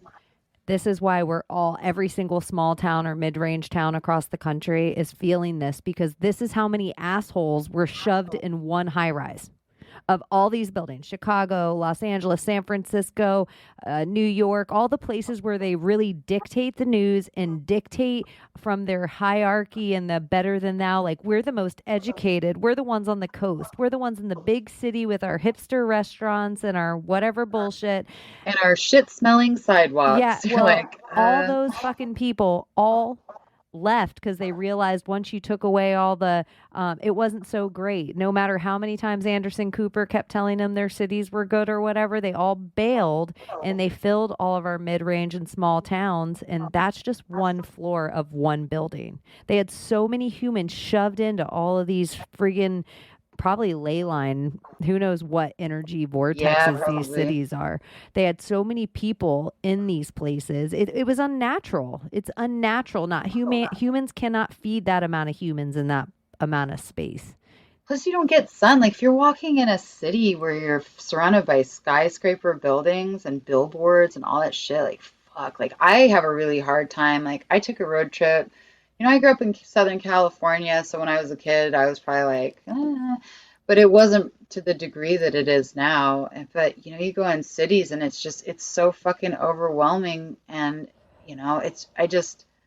it's designed to just irritate you, anesthetize you, and then just kind of make you a sociopath to where you don't Well, have you're any not empathy even anymore for your fellow relating. neighbor. Yeah, Yeah. it's not San Francisco of free love or New York City in the 70s where we're all like, what's up, man? Walking and you love all the people around you and we're all like just feeling it and looking it and people watching and taking it all in. We're all on our fucking phones with our heads down. Yeah. Like, it's a rat race. And then, Disconnect. yeah, it's a total disconnect, but you just have the annoyance of everybody else in the way of your superiority. Like, I'm trying to get to my job. I'm trying to get to my lunch. I'm trying to get to my car. You're all in my way because it's just me and my phone and my little world. And I mean, everybody has an air of that to somewhat, but I think that's the reason the housing markets are off the chain in all these other places. It's so, but I'm like, you guys are talking about like homeless people, and we should feel bad for fucking homeless people. We should let homeless people fucking like just have their reign of whatever. And we don't understand why there's such a homeless population. And we don't, I'm like, it's because they can't, like, what are they going to do? Get a job making 10.99 an hour and then go buy a $490 house, like, or $1,000 house? Like, that doesn't even make sense to me. It does in the way that everything is just super fucked and that's what they want. They just honestly do not give a shit about, you know, middle class or below. It's like this, it's a fucking elite war. It's a spiritual war, and it's like the haves and have nots. And I But if think you'll that jump on the that's hamster very wheel, purposeful. if you make straight A's, I know because I've been on the hamster wheel in my life. If you make straight A's, you're the best regurgitator. And if you're the I've best, never been that. if you're the best regurgitator, then you go to the best college and you compete amongst the best regurgitators. And then if you graduate from those good colleges, you work at the best jobs where the the best sociopaths and all the other kind of psychopaths and cut off narcissists and people that have just regurgitate, become the top of those companies. And then those companies run the world without any country border or any laws or any religions holding them back. And that was the plan all along. It doesn't matter what part of the world.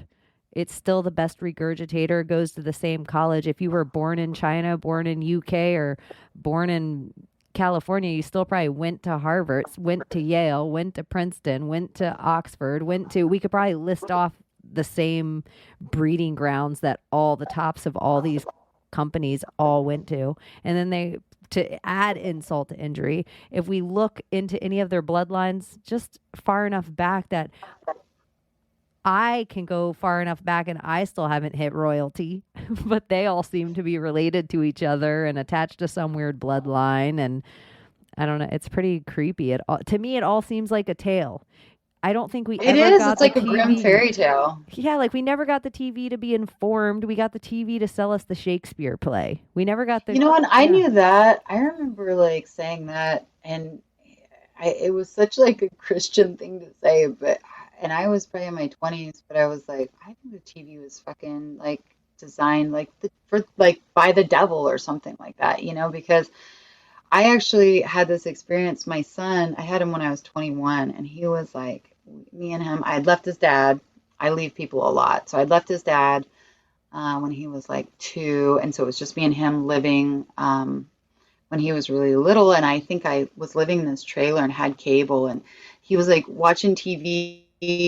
And he was like Beavis from Beavis and Butthead with these commercials coming on. He was just like, yeah, like I could see him. I could see he was like, his little fists were like this.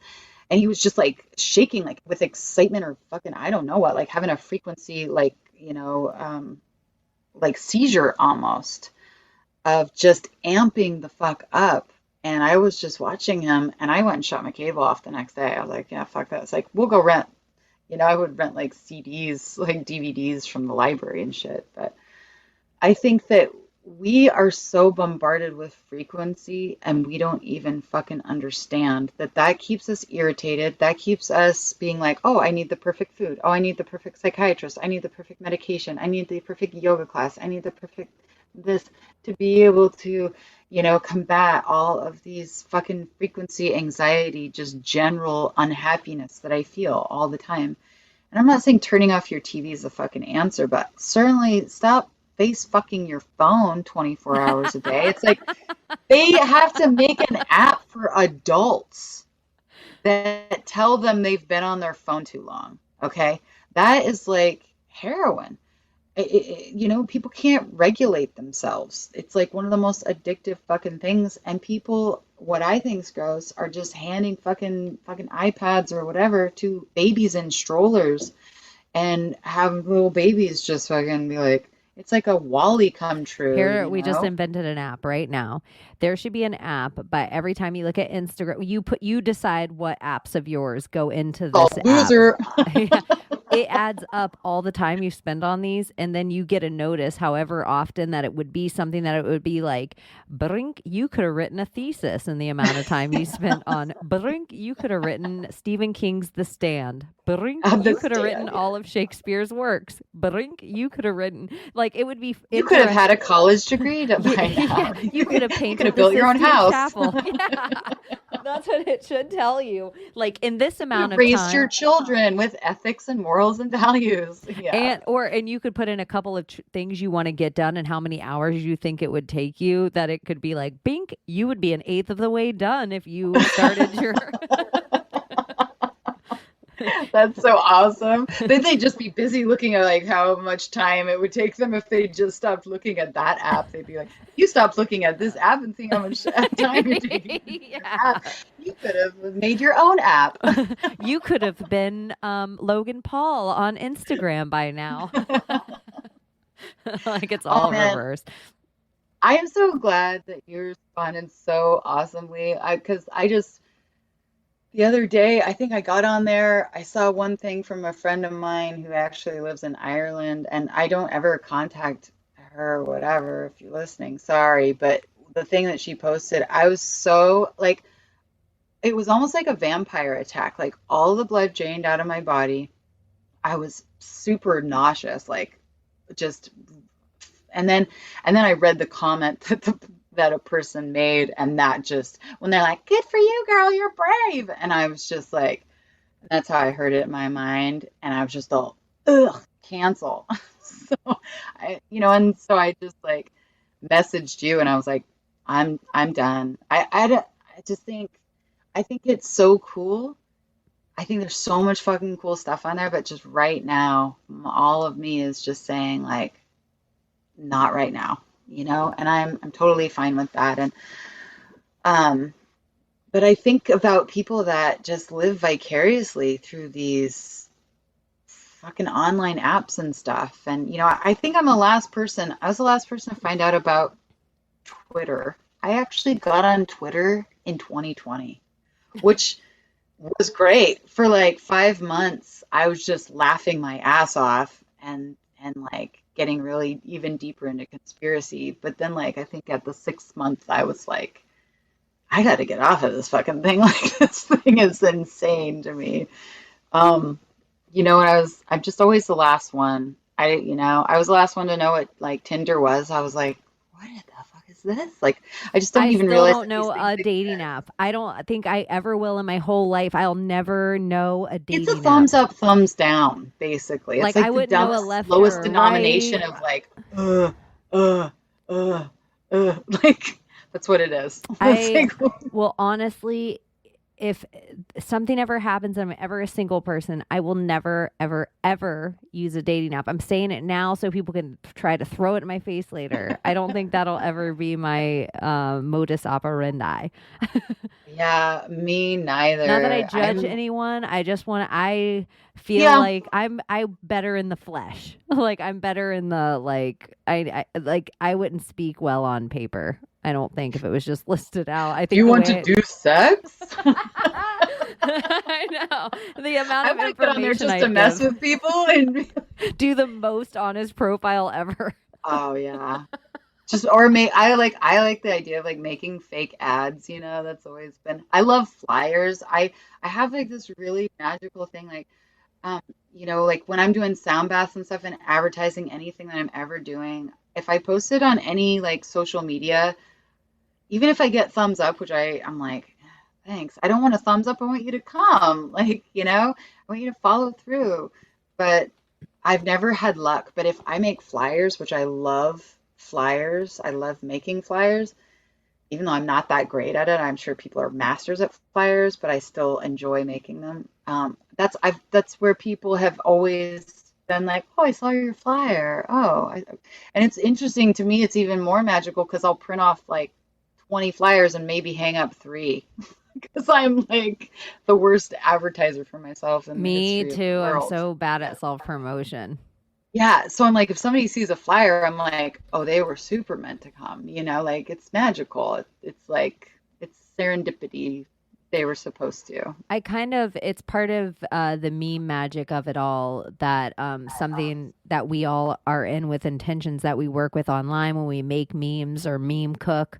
Uh, you're putting a whole bunch of information, sometimes a whole bunch of information and humor into one picture, and it really, if it does its job well, it goes to thousands of eyeballs and it plants this like nugget of truth somewhere, a nugget of knowledge or a rabbit hole or something for them to dig deeper in. And it's kind of a voodoo doll in a way, but for good. You're Yeah. putting this whole intention into something. And that's what a flyer is. And that's what I think our generation was so great at. It was like the coolest punk rock thing of our generation was that zine mentality. We were all a bunch of Yeah. little serial killers, like cutting magazines up and like we all collaged everything. Like we invented manifestation and vision boards. Yeah, I love collaging too. It's one of my most favorite things to do. Me I too. love I like had so many magazines. I I love buy that shit. books. I buy art books. I just yeah, I'll buy all kinds of like old books from the used bookstore to cut out and make collages and stuff.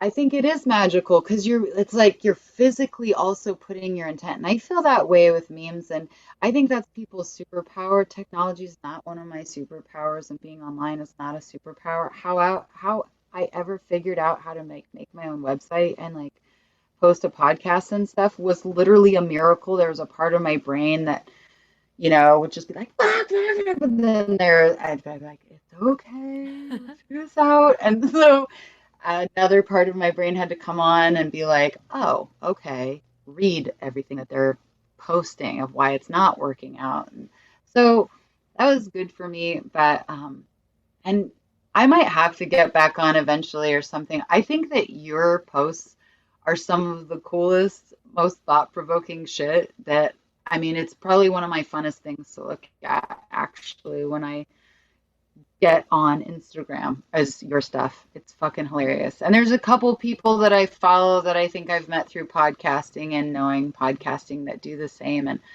I love that shit. I like rabbit holes. I like thought-provoking things. I like people not posting the whole thing for you to go and do your own digging and your own information and looking it up for yourself, and I like that. What is that, the Socratic method? Or the, wait, is it? Or the, wait, what is the Socratic method? I don't even know what that is. Method? I don't know. I have to look that up. Where am I? But I have something with Socrates, right? Open. I don't have any. I never have any books or screens or. But what is the? There's something they do to us where they brainwash us with it.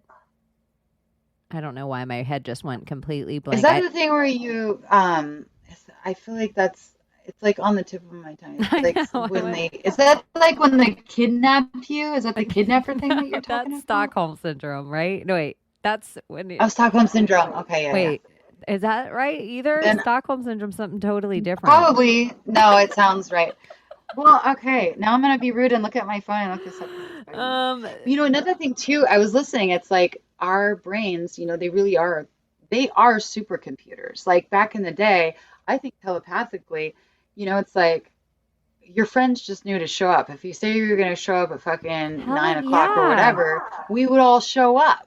Now nobody shows up. They'll be like, dude, I'm not feeling it. Or just some stupid fucking emoji. Or, I hear a lot of people just puss out at the last minute and don't show up. And I think that that's another way of getting us to disconnect, with each other, because we're not relying on just being like, well, there's no payphone. I don't have a phone. They don't have a pager. They're not at home. We got to go. Like I got to go and at least tell them that whatever. People just used to be more connected, I think, telepathically. It's like you would just pick up a payphone. It would be ringing and you would be like at the movies. And you would pick it up. And sometimes you would have a convo with a complete stranger. Like, I don't know. What do they look like? I don't see them around. Do you want me to leave this off the hook? Like, whatever. Sometimes I'll shout for them. Yeah, like there would be like this payphone at the skating rink in my town that everyone knew the number of. And you would just be bored at your house and sometimes call it because kids were always at the skating rink. It's like you just talk to some other random kid. I hope payphones come back. I really do. I took a picture because, like in Mexico, there was a couple payphones, and I love the whole phone booth. I think the whole idea of it is rad. It's like a time machine, which I know that that's off of Doctor Who, but it really is. It's just Bill and Ted.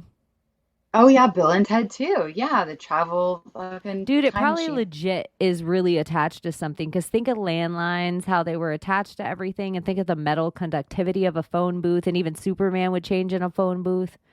Ooh, that's true. Phone booth. Yeah, it'd be fun to go down a rabbit hole of phone booth. Yeah, power. even for the whole zeitgeist of it all, they did the whole. It was big in like the 50s and 60s, maybe even how many people could fit inside a phone booth. Yeah, well, and it's so like it just feel like magic can happen. It's really romantic, or you'd have like people could sneak away too, and those would get together in phone booths. So it's just, yeah, it is really kind of like a magical little like cave, transformation where you go in one way and come out another. It's like a portal. Yeah, I don't know. That's neat. Yeah. I'm a Okay. Phonebooth now. Before, I only wrote down one thing and we got off on so many other things, but I hope you'll totally come back and hang out more so I don't even have to. You were going to tell me all about like Alaska conspiracy lore. Like there's so much shit up there from Yeah. like the Alaska Triangle to HAARP to. So what is all this shit? What's the Alaska Triangle?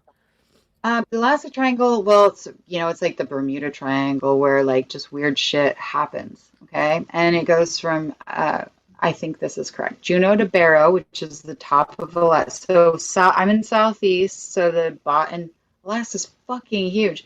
Juneau, Southeast Alaska, all the way up to Barrow, which is like the top of Alaska, to Anchorage, which is in a center point of like inland, and then back down to Juneau. And there's all kinds of shit that happens. And there's so many disappearances. There's, which, you think like, you read about that, where you're like, well, yeah, I mean, it's the fucking wilderness. There's wolves, there's bears, there's lots of mine shafts. There's infinite ways that the world can swallow you up in Alaska. It's one of the most dangerous places to fish with the Bering Sea. So that to me makes a lot of sense. But there's also a lot of mystery of even like in the missing 411 where, people will be missing here. They'll have search parties. They won't find them. It's been like completely scoured. And then like a few days later, they'll kind of show up, are found like, where people had been searching for long periods of time. That happened here just a couple of months ago over in the trailer parks in this place called Schweitzer, where this like 72-year-old woman disappeared, right? And I'm like, I don't hear about this because I don't read the news, but when I go to the bar, I get informed about things that are happening in the world. And I was like, that's fucking weird. And then like a week later, and they had completely searched all the woods and like behind everyone's house, unless you live in the center, it's like just woods, it's forest. And there's trails everywhere around here. But she, like a few days later, was found like 10 feet off of a fucking trail that's like in her backyard almost. And all the paper said was foul play is not suspected. Well, that foul play is not suspected is pretty much in every fucking suicide that we have here, which we have the highest amount of suicide in the fucking country. It's always that's not like talked about at all, and so many fucking people go missing. I and I'm think in not crazy, 2000, right? You have not only like a high missing persons, but a high like amount of UFO activity with those missing highest persons. in Alaska, Oh. highest. And we have the HAARP program here, which is where the HAARP program is. I was really into this when I was younger, so I don't have a Me lot. too. It was one of my like first like the where weather it was control. like, it's more than Yeah. 9/11's an inside job. HAARP was like 2 steps away from that. Yeah, well, they have the HAARP program here up north, and there's just, I mean, I've talked to people. I haven't gone and explored up north here, but up And if you're north in listening and haven't Alaska, heard of it, it's HAARP. You can look it up. Go on. yeah, and it's all about like weather control, and there's all this other fucking shit connected to it, but like if you strip away a lot of stuff, it gets down to like weather fucking control. And if you think about all the microclimates that we have here, and we have like seasonal affective disorder here more than anywhere else in the country, and everyone's like, oh, yeah, well, because it rains a lot, but it's so concentrated here. So we've got that. We've got mass amounts of suicide. We have super fucking high violence here that goes untalked about. We have indigenous women that just fucking disappear off the planet. Like 52 indigenous women were missing, which is a deck of cards, by the way. Yeah, in 2018. We have so much alcoholism here, it's unreal. We have huge heroin addiction, problem like drug addiction problems, and I think we have a lot of demonic forces. Okay, so I bought this book for my boyfriend called The Alaska Inside Passage. It's not very well written. Sorry for the guy that wrote it. If you ever are listening to this, chances are pretty slim. But but there's I've always been fascinated just by mystery Yeah. shit. And I got it just for him, and I hadn't really read it. But then when we were starting to take these boat trips, I would read to him because I love reading out loud, like stories to people. And he likes it when I read out loud. So I was reading these stories, and I was reading him about like the Alaska Triangle, the Kushtaka, which has a whole fucking episode, the Kushtaka. But I came across this one. I was just reading the table of contents, which I You got a hadn't brief done. cooch to caw. I can't. You can't just leave it cooch to caw whole episode. You just have to tell me a small. What is the? I'll tell you, but I'll tell you right after this, Okay. okay? Because one of the chapters was witchcraft in Alaska, and I was Okay. like, oh, like, I was like, I'm reading this story, and there, because I've known for a long time, there's a lot of fucking witchcraft here. There's a lot of dark fucking witchcraft. We have, oh, this is the capitals. This is where all the legislatures come. This is where the politics come. This is where like a lot of fucking shit goes on. I don't have proof, but I have feeling. And I found some really weird shit in the woods around here. So, anyways, the last witch trial that happened was in 1958, which is weird because that's actually the year that the boat that we bought was made. I just know that now. But anyways, 1958, there was a witch trial that a girl was brought over from Angoon, which is like a little village not far from here, to Juneau, and there was a fucking trial of this girl that the shaman and all this village was abusing her, thinking that she was a witch and fucking hexing the town. And when I talked to that guy that I was telling you about in the bar that I heard his demons talking and then I heard his voice come through, he's from Angoon. And he came in the other day to tell me that he doesn't drink anymore. And I just saw his light shine so fucking bright. It just like was super badass. And so I was like, let's talk about witchcraft. Because I told him about the story that I was listening to from this village he was from. And he was like, he immediately knew exactly what I was fucking talking about. And he's like, they still do it to this day. He's like, my grandmother was like doing hexes on people. And I just think that it's untalked about, but I think it's in this fucking like, whether it's part of their traditional culture or whether it's like a dark aspect of the culture that got somehow like fucked up. And I don't know, because you can't find a lot of information on it, because I've No, looked, it's but out it's of all the things I've looked at in my conspiracy world, out of all the monsters, out of all the vampires and Frankensteins and lizard people and inside jobs, I can find shit on everything. I can hardly find stuff on witches unless it's their yeah. witch trial or somehow like really like demonizing them. And it's just interesting to me that everyone we seem to demonize seems to probably be our hero, and everyone that we seem to put on a pedestal is probably eating babies. Probably, I think it's And they very said that about inverted. witches. Remember, they were like, "Oh, Hansel and Gretel go into the woods because witches cook children."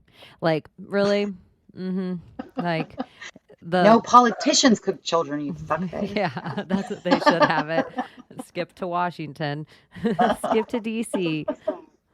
Yeah, and well, I just think that there are so much, um, like in folklore, I think we can learn a lot about ourselves and the way society was, and maybe like even hidden messages in folklore. And not that I've delved and read a lot in, but I'm really getting into it. And one of the things I think is interesting when you were saying that you texted me about having this vision. Well, part of this like new cycle of awakening with me that I've had, recently with all this transformation going on is getting very much into like my Cherokee, heritage. Mm-hmm.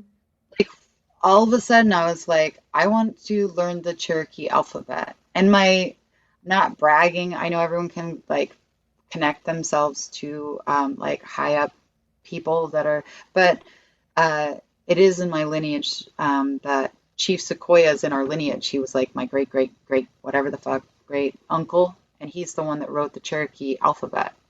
And so because my mother's done like a huge extent of her lineage, and I've been really like with incorporating my own magic and my own ritual and my own healing real fucking healing is like calling upon like the wisdom of my ancestors, you know? And so that's really been coming through, and not just with the Cherokee, so with like Druid blood too, because I'm very much Irish and Scottish and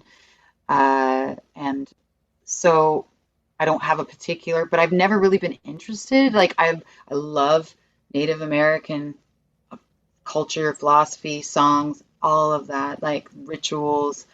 Um, but I've never personally incorporated that into my like realm of knowledge, and I've just been soaking it up. I've been reading about Cherokee astrology, and like my number's 13. Like I see 13, I see 1331, I see 333. Like, you know, we talked about numbers a lot. I have like this communication dialogue going with numbers and everything. Like my email is like spiritual pathways at 13, and my old email, my other email is like Miss Pants 13, and it's just always been my number. And anyways, the Cherokees have 13 instead of 12 signs for astrology. They have 13. Is it And I was Ophiuchus, or like, well, what's that's the 13th one really, that they added for us?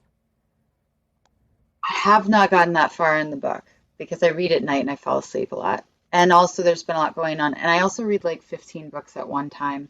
Well, I don't But know what theirs would be I'm called. gonna I look just know they added it to our zodiac in the last. Some people say that there's the 13th sign in our zodiac, and I think it's like really? There's 13s in ours? some people. It's like it's. I think it's Ophiuchus, or as people are screaming, it's like OPH or something. We'll Um, have to get back to that. For one, I do not have, it's not that I don't have the desire, maybe it is. I don't have the passion to learn everything about You astrology. only should learn. That's part of your authenticity. Start going toward the shit you're geeked out about and passionate about, because Yeah, it's your calling this lifetime to complete whatever puzzle so you can become the philosopher's stone. yeah.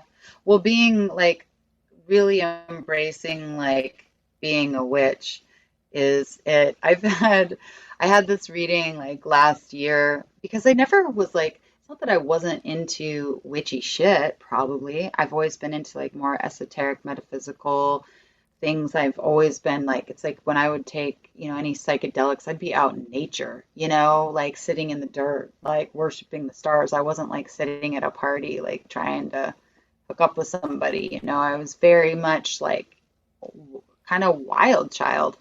And I like how you said feral. yeah, that's how I describe my childhood. But I had this reading by this lady, and that's one of the things she was like, "You're a witch." And I was like, "I know, like I am." But I never, like, you know, like people that were you know, I remember in high school, like girls thought they were witches. I was just like I just never wanted Same. anything to do with anybody I'm not that were Wiccan. I'm not pagan. identifying themselves. It's not a religion. And I Yeah, actually really honor fucking like the beauty. Like, I love the philosophy of Christ. I love like yeah, the words in the Bible, like you were saying, like, old folklore and stuff. Like, I love the words in the Bible. Sometimes I think they're the most simple words for me to explain a big idea to somebody in a small story.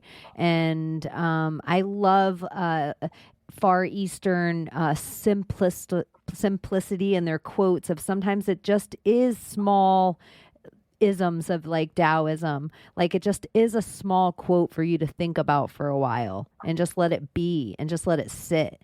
And like, I love like Hinduism, not just like all their gods and how detailed their gods are and goddesses, but just the art that represents them. And then I even in my it used to trigger me like Greek and Roman philosophy, but now I find a beauty in all their gods and goddesses. Like, I find a thing that we didn't represent them right in Nike shoes, and like we didn't represent them in the way, but then they were stolen from like this Egyptian culture at the kind it's of the same all the time. same. Yeah. You like when it's just you spiral up and you're like, oh, these are all archetypes of us. These Yeah. are us. They're all us. We are them. We're the devil. We're Jesus. We're God. We're, you know, we're all of those things. We have Buddha within us. We have these That's why I like Hindu deity. And like I said, I don't have an extensive knowledge of that. I know the mantras that I love that are powerful. And it's like the philosophy of like Ganesh of being the remover of obstacles. It's like you are devoting to your highest self that which you are, of the remover of your own obstacles. Like you are that. It's not like some fucking elephant from the sky is going to come down and like suck away all of our You're fucking that obstacles. powerful. You're a fucking You are elephant, man. You are the elephant. And just like Shiva is the destroyer of worlds, but the creator of worlds. Well, that's fucking transformation. Isn't And that we do so that with gorgeous? Like alchemy. that saying, I have become death, destroyer of worlds. It's almost the exact same of when I hear Fight Club, like I am, what is it? I am Tom's angry, whatever. When he talks in third person, like I am Yeah. Tom's silent rage. That's it. It's like those kind of like I just kind of love sometimes I am that, We like are all of yeah. those things. And that's the thing. It's like if we all come from the one, which that's my philosophy, we all come from the one, right? And I think I talked about this a little bit when you were on my show, is like the Vesica Pisca. That makes the most fucking sense to me. It's like, oh, we're the one, but then out of that one, there's the shadow aspect, right? And then that inter interconnects with the one. And through that is the fucking vesica, like the center of the vesica pisca, where all creation comes through. It's like a birth canal. It's a fucking, and it's a portal, and it's us creating. And I think that we all have the capacity. That's the thing. We all have the capacity to be fucking sociopaths and child abusers. And maybe we have been in the past, or maybe our ancestors were in the past, and that's what we're fucking channeling. I don't really Or know maybe which we one, were in this or lifetime, all of it. but you can change all those things. You Like can change all of those things. And I think that, yeah, we are the changer of our own realities, right? And it's all through emotion of how we feel about things. And your abuse and trauma doesn't have to become other people's abuse and trauma. no. And that's the thing. If people are like, oh, well, they were abused, so it makes sense. But you're like, yeah, but there's millions of people out there that are abused that don't do that. So we all have the capacity of free will, right? Mm. And we might want to do, like I might want to just be like, I'm gonna just drive off the road and freak out, because this traffic light's taking too long or whatever. We all have the capacity to do that, but we're not that. And I think that's why all of these, world religions and world philosophies and gods and deities and goddesses resonate with us, because we're all of those things. Like we're all these archetypes are us. They're telling the story of us, and we can learn from them instead of being afraid all the time. Like we're supposed to be afraid of the devil. They're like, oh, the devil's bad. And it's like, the devil's really representing materialism and what's going to keep you connected to, and like enticing you to be connected to materialism. Like you can go this far and no further.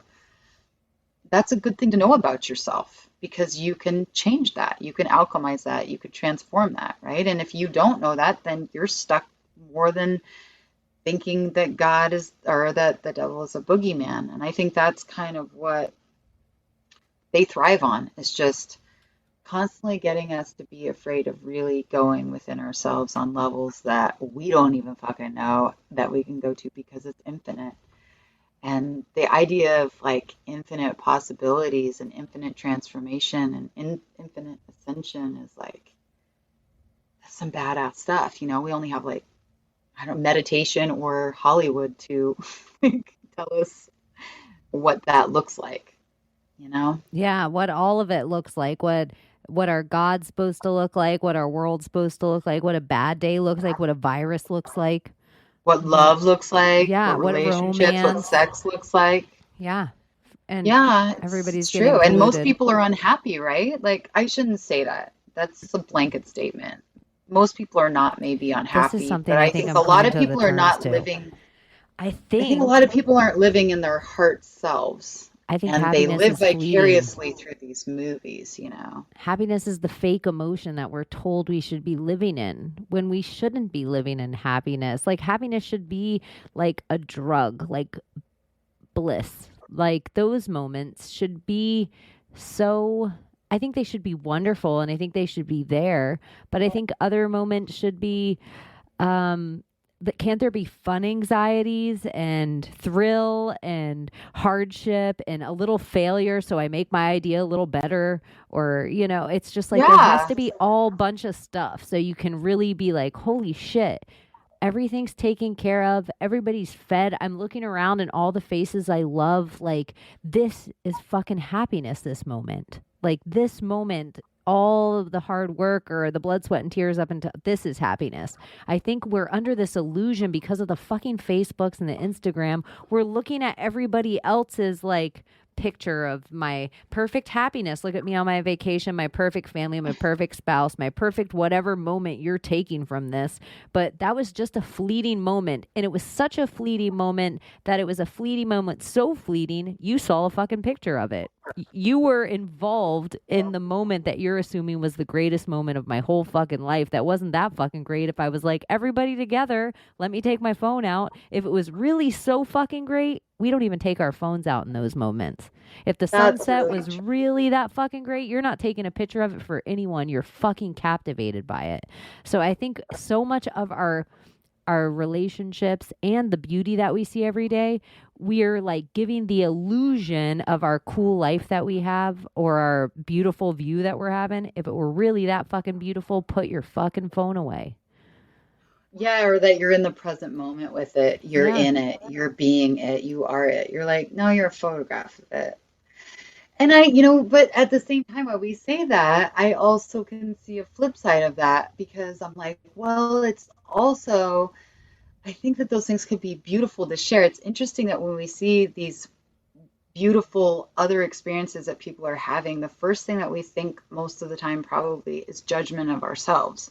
When you can maybe alchemize that though and be like, maybe it's invoking something within me because like I want that, or not that I don't have that, but maybe I am that. Maybe I can do that too, or maybe I can, maybe I can send love and gratitude to this person and be happy for them instead of being cynical and being like, oh my God, you're so fake. That's so stupid. I have this one old friend that, man, it's funny because we like back in the day and her life is totally different now. And just everything is like perfect. Like they'll take family photos. Everyone's got like matching dresses. All the men have like matching shirts. And I'm like, what's going on here? I don't understand. Pants and denim shirts.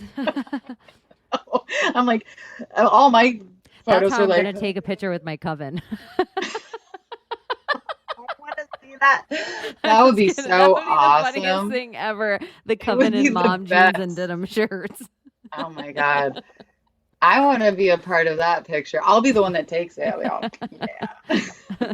You'll have the highest. You'll have like the mom jeans with pleats in the front. I actually think that those are awesome. Something I send, like there's the funny things that like I don't even know what they're called. That's how like technologically retarded I am, but it's called like a GIF maybe that you can send people on your phones for like funny. Oh, like see, I'd say GIFs, but then people are like, it's GIF.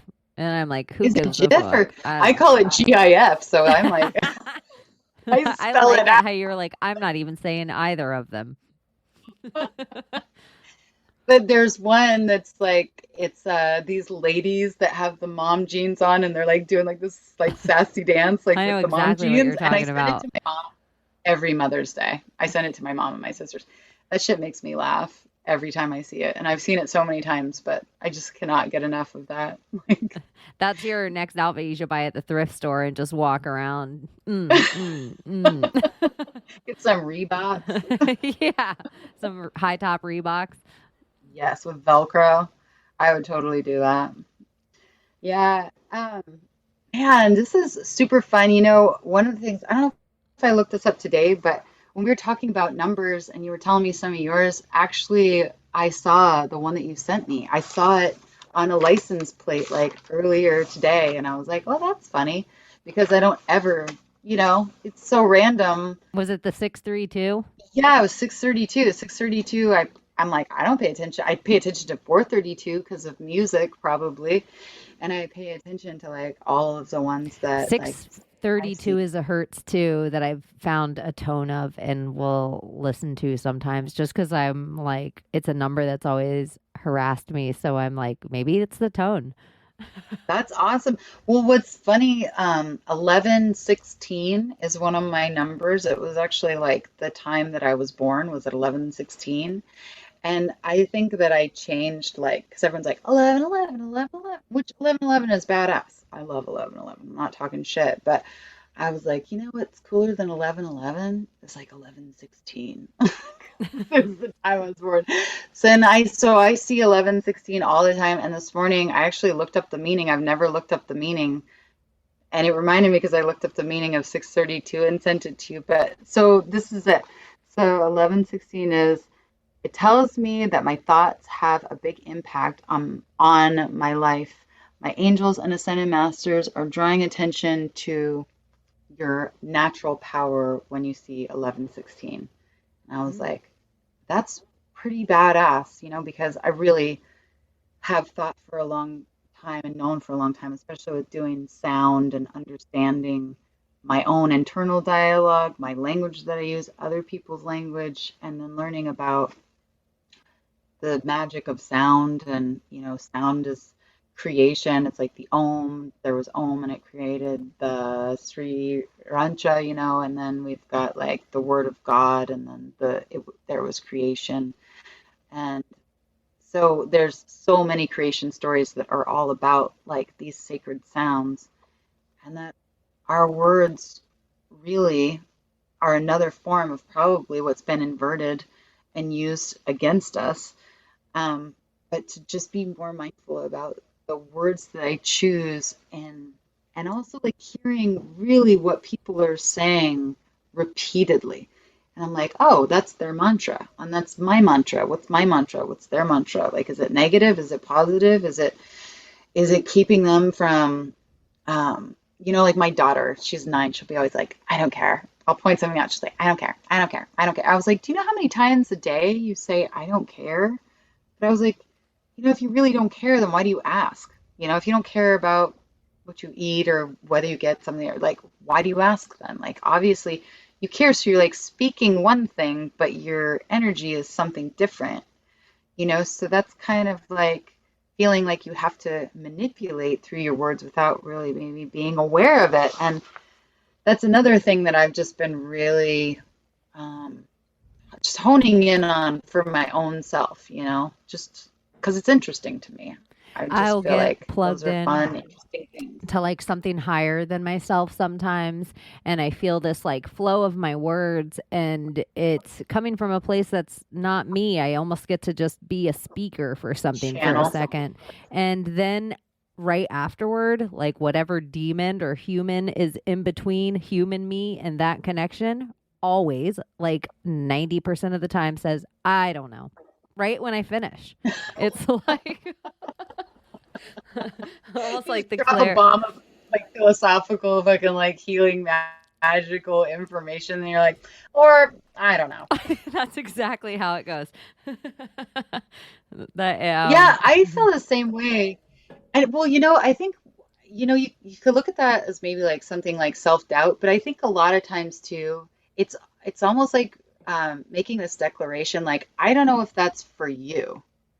It's like you have to see for yourself, and like I do that when I work with people with sound or healing or counseling or any metaphysical, spiritual work or readings that I do with people. I don't ever make the assumption that what I'm channeling is something that they have to do in order for it to be right or wrong, or, it's just, it's almost like a take it or leave it, or it's not really, it's really at their discretion of whether they're going to hear what you have to say. So I know what you mean, though. I think that I do that too. I even think that's a good point you made too, is like you give somebody advice that maybe it comes purely from you, maybe it's higher than you. Sometimes you take it personal when they don't take your advice, and you're like, oh, well, it's not personal. But I'm like channeling. Yeah, like what? This this isn't even me that said this to you. You know who you're talking to right now? This is angelic shit, okay? I know. Yeah, it's really interesting, but I really do have I do have because people have asked me like if I pick up on things from people, but sometimes I'm like, maybe I'm making that shit up in my head just because I've read so many fucking books, like who knows? And then I always ask, I'm like, is this for me to even tell somebody? Because I don't know if people are ready to hear that. I don't know. Like, if I'm doing a group and people are coming to me, fine. Yes, they basically given like permission. Like, yes, I want you to tell me this. Yes, I want you to like reveal this. Or yes, I want whatever it is that you're bringing. And I'm fine with that. But I think I used to almost kind of shittily like tell things to people because I'm really good, I think, at like finding things that people keep hidden even from themselves, like shadow aspects of people. And I don't do that anymore. One, I think people are offended by it, don't receive it very well a lot of the time. And it's like this arrogance of me that almost wants to, for some reason, like not hurt people, but like I'm angry that they don't see it themselves, And one of the cool things that my new wizard doctor, I think he's just my wizard friend that I pay to help me, because he was talking to me about just my anger and like how I am and like what I'm resonating on. And basically, like I get all my energy from being in fight or flight, which is like trauma energy, and being more like he's like, you would get along with like veterans. And I'm like, I love veterans, because they get it, you've just been through some shit and you can cut through all the bullshit. And if the shit goes down, you can be very direct and it's appreciated instead of having to do these sidestep tap dance of giving somebody information so they don't get offended or cry or think you're a bitch or whatever. And I don't remember what I was going to say about all that, except that I think that, oh yeah, anger and clarity. He was saying that anger is just unclarified. Like anger and clarity are super tied together. Anger is, he said it in a really awesome way, but I can't remember exactly. But basically, like when you're angry, it's because it's like, what did he say? Like almost like conjunct clarity. That's not what he said, but I don't have any other word for it. Like it's But almost like clarity's right on the other side of that anger. It's like yes, a death exactly. rattle. It's like the clarity is veiled by and it's not by the anger. It's because maybe you can't speak your clarity or see your clarity yet or express the clarity, and so it becomes angry. It's You like, why almost can't have you it. see I that I call hate it, that you don't do the dishes? yeah. You know? You almost have But it. You it's don't like, have the machete in your brain, your jungle of thoughts to fucking carve it out yet, but it is almost there if you can attach anger to it. It's almost there. You almost yeah, have the it's words. rising. Yeah. It's like and we are such just like women especially are not allowed to be angry. It just means that you're just an old fucking shitty hag that needs to get laid or Crone. something like that. Yeah. Have a drink. You're like, why? I don't want to. Like, I just want to like tell you that you're being horrible or whatever. It's so I think that and it makes me even think about men, why men get to be angry, but they don't get to be clear. Maybe they don't get to be clear. And so it comes off as this anger. Or even women that don't get to be clear. And vice versa. Like, I'm not saying men, women, any of that. I think it's all encompassing. But it is that way. I mean, because we're set up in these socio programming, like this everything about society is like this weird programming, and it is so lady and man, down to the clothes we're allowed to wear, down to the classes we're allowed to take, down to the groups we're allowed to hang out with, or the sports we're allowed to play. Like it's insane how much of that was attached to the two sexes. It's no wonder to me that everybody's questioning their transition, transgender, Yeah. everything, because we made every hammer for 50 years blue and red and every Barbie doll purple and pink. And like no men were allowed to look into dance or art or anything like that. And no women were ever allowed to pick up a tool. And that became a sexuality if they did either of those things or wanted to wear either of these clothes. Now they were gay or lesbian. And it's like we did all this by splitting these two things into pink and blue. And then any person that didn't fit into that, we called them gay. And now we wonder where we're at in a society of confusion. It's like, it doesn't make any sense. Yeah, everyone's confused as fuck. Everybody. Like, how could you not be confused? Anybody that's got it figured out right now, I'm like, that might be something really wrong. You're like, I just want to change my oil today. Do I have to change my pronoun to do it? It's really, and that's the thing. I'm like, I never like jumped on this wagon of like, I need to be appropriate for every single person so I can fit into this category and not offend anybody. I'm like, some people need to be fucking offended. Some things need to be broken up, and everything should be funny. Humor is such a beautiful way for us to transform. Like, talk about fucking alchemy, changing something that is dark and heavy and horrible, and then being able to transform that within ourselves and come together and laugh is the most healing shit.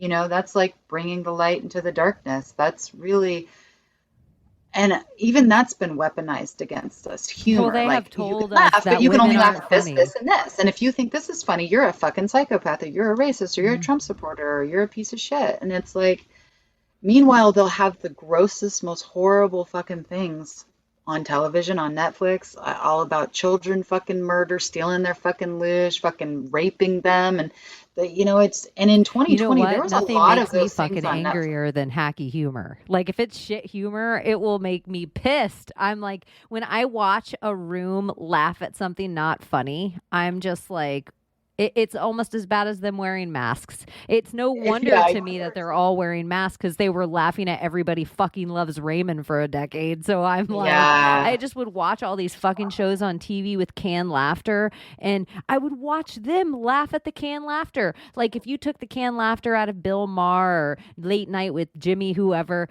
they're all fucking not funny, but the laugh is enticing you to laugh. And so now, in all those shows too, if you ever sit into an audience, you have to laugh. They have an applause sign, and if you don't laugh at certain times, they'll reshoot the part. Like, they have camera come over at the audience at certain times. It's like the ultimate MK Ultra. Maybe they're all just like fucking MK Ultra science experiment going on national television. I know. So everybody has lost their idea of what funny is. And they all think they're extra deep. They all think the fucking same thing is funny, and they all think they're fucking deep because of Bernie mittens. Like, that's the shit that's triggering to me too. When everybody, whatever the viral funny thing is, that, well, you know what the one funny Bernie mittens was though, Cheney? No, none of them are funny to me. They're all fucking hack. Like, it's like, nope, none of the Tiger King memes were funny. None of them, not one. I never even watched the Tiger King because it's fucking hack. If I hear 3 unfunny people all tell me to watch something or all post the same, that's hack shit to me. So I don't ever think it's funny when everyone's like, did you watch Eddie Murphy's new Coming to America too? I actually, even the fact that they made one now, I'm like, that's nauseating. That's really nauseating. You're taking like one of the funniest fucking movies that was ever made, and you're just ruining it. So I'm now not the funniest younger person, generations are going to think that's funny. And younger generations already don't have a very good sense of humor. Like, I'm not a generation like piece of shit. Like, I'm not a generation hater. I'm not. But, those guys grow up way different. They're on their phones. They fucking like have this weird behavior. They are already photoshopping like their pictures that they're putting on, like they're already making it to where their phone makes them have like plastic surgery, and they're like in their fucking 20s. It's a whole other gamut of just this weird fake behavior. And I think probably that laughing, that what you're saying, like those shows that kind of were like the and Friends, just, you rewatch this shit and you're like, this isn't funny. This isn't funny. You can't compare this with real funny. I listened to something, I think it was on your podcast, it was when you were talking about yourself about Chelsea Handler, and it made me think of Friends because of Chandler. And then I started thinking of all the Friends names. I didn't go down any sort of rabbit hole with that, but I was like, because I've always hated fucking Friends. And people are like, oh my God, I love Friends. But I don't know. And all of those guys, I don't even, but the Chelsea Handler, Chandler, and then you said there was another person that you said to look up that also had the Ray handler. Chandler. Yeah, Rachel that reminded Chandler. me of Rachel and Chandler from Oh Friends. my I don't know why, like gosh. Friends kept coming. And it probably was the exact same time frame as Rachel Chandler was It was Rachel and really Chandler. bizarre. Or well, it I was don't Monica know. Chandler, Rachel and Ross. Yeah. But Friends was Well, so I'm a weird. lazy researcher. I don't research jack shit, but I have these things. I'm like, maybe, but then I just like go on to the next thing. No, all their a weird. This is a weird. The Ellen show used to be called These Friends of Mine, and then Ellen was going to come out of the closet, and so she went through her whole Illuminati rituals of having to do that whole thing and normalize in whatever ways, and so then they changed her show to like the Ellen DeGeneres show or Ellen show or some shit, and then Friends came out, so it was like a Really? whole yeah. That's fucking weird. It's so It's weird. all weird. I've never worshipped celebrities. I've always thought celebrities were I super worshipped fucking at the great. Church of Hollywood totally. I was totally a worshiper of all of it. All the celebrity of it. I didn't even know Scientology was a real religion until I was sitting in the Church of Scientology like holy shit, I'm inside the Church of Scientology and this is a religion.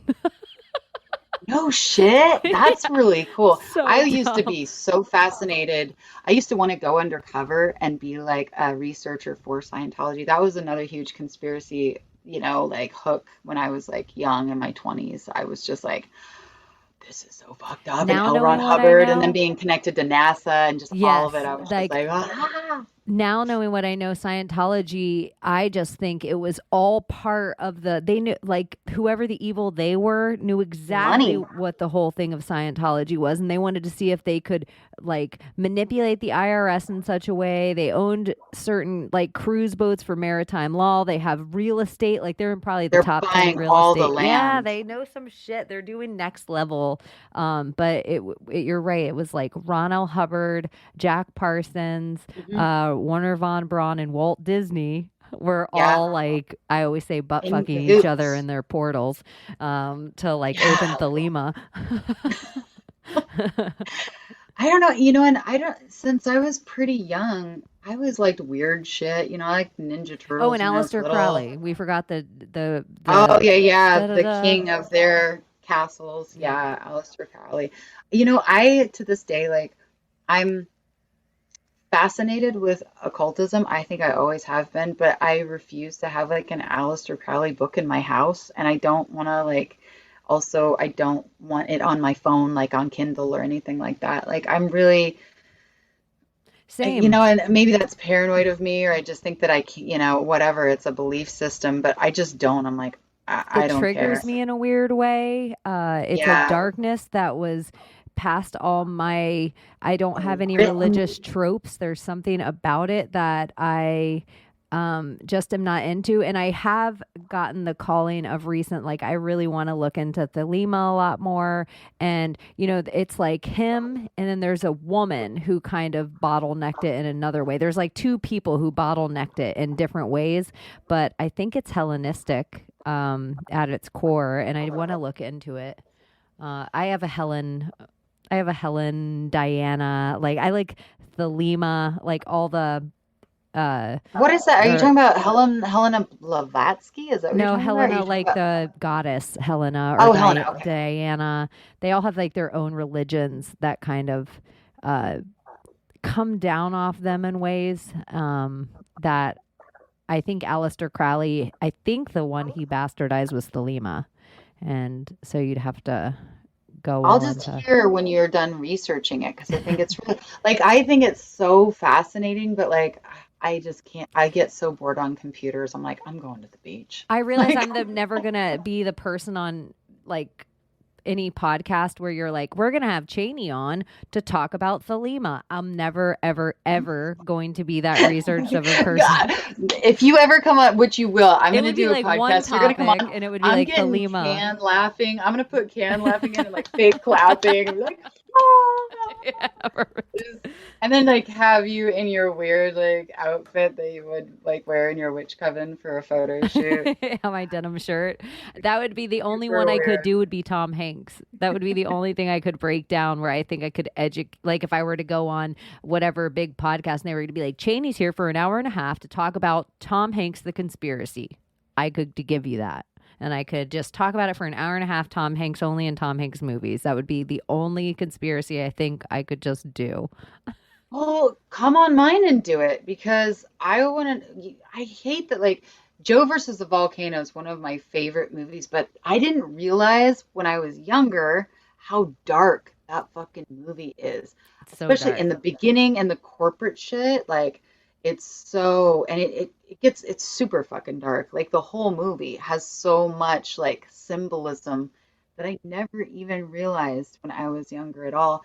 And I think I even watched Joe versus Volcano like before all the Tom Hanks stuff came out, and I was like, this is a dark fucking movie. And I think that about a lot of And it's movies. the Like watched, beginning of their magic together. And they did a lot of spells together, Meg Ryan and Tom Hanks. yeah, Meg Ryan is yeah, They did a I lot get because that. they did the Sleepless in Seattle together. They did the You Yeah, Got Mail together. which was the worst movie ever Yeah, made. Yeah. that was the beginning And of all their that's propaganda shit too. It was totally. like It walked the us right whole into fucking thing this. was like one big long commercial. You're like, Jesus, this is like they don't even hide it anymore. It's like all product placement, like And weird a symbolism. bookstore going under and the internet Yeah. coming in. Like, look what in the world we're in now. Oh, that's so cool. Yeah, you have to come do a Tom Hanks thing. I Can think I just everything claim could that? be linked to Tom Hanks. Everyone. I need to be like, you do Joe versus the volcano and just come on and we'll talk about a whole bunch of shit on Joe versus the Oh, that volcano. would be super, super fun. Yeah. Yeah, and that's the thing.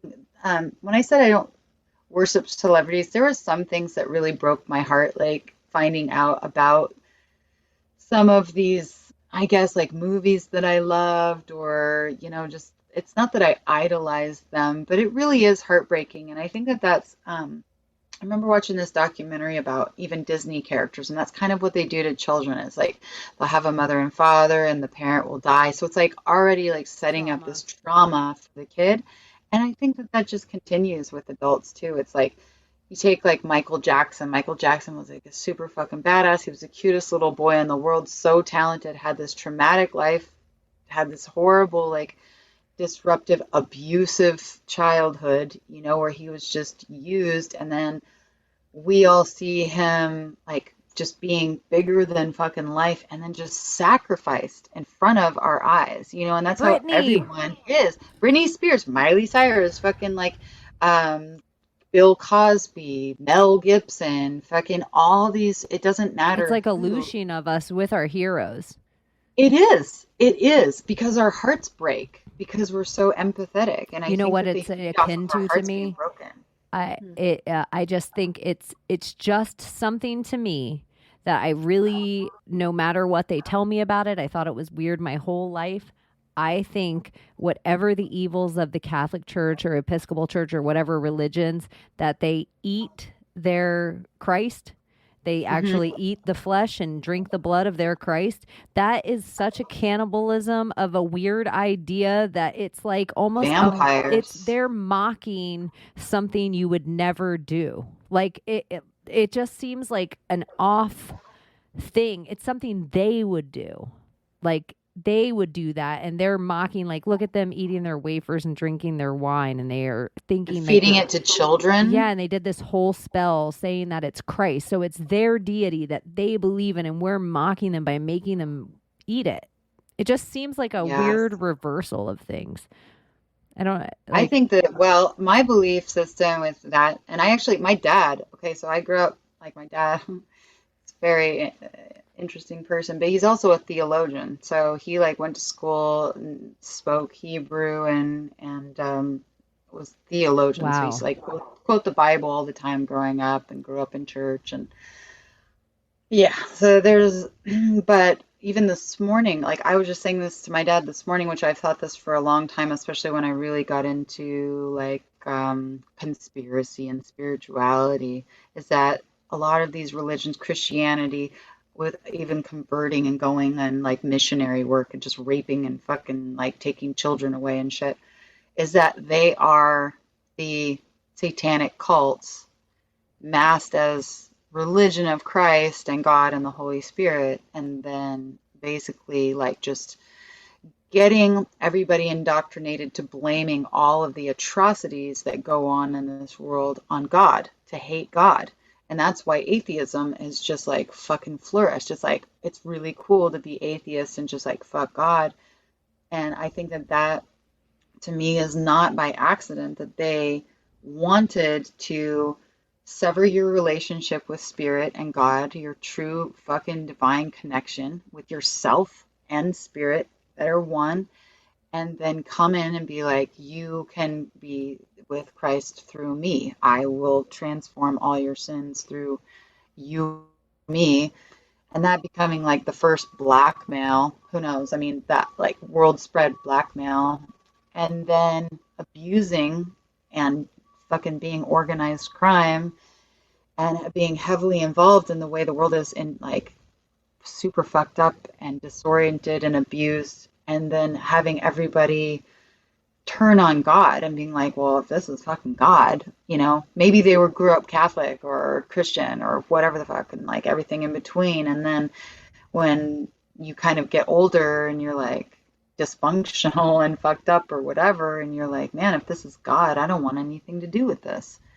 And so you disconnect and become total atheist. And I sort of feel like becoming back to spirituality is like, it's not like almost becoming atheist is like, I don't think it's a birthright. I think it's a fucking cycle that they created, you know? Like And a I link think they that, put in the chain or something.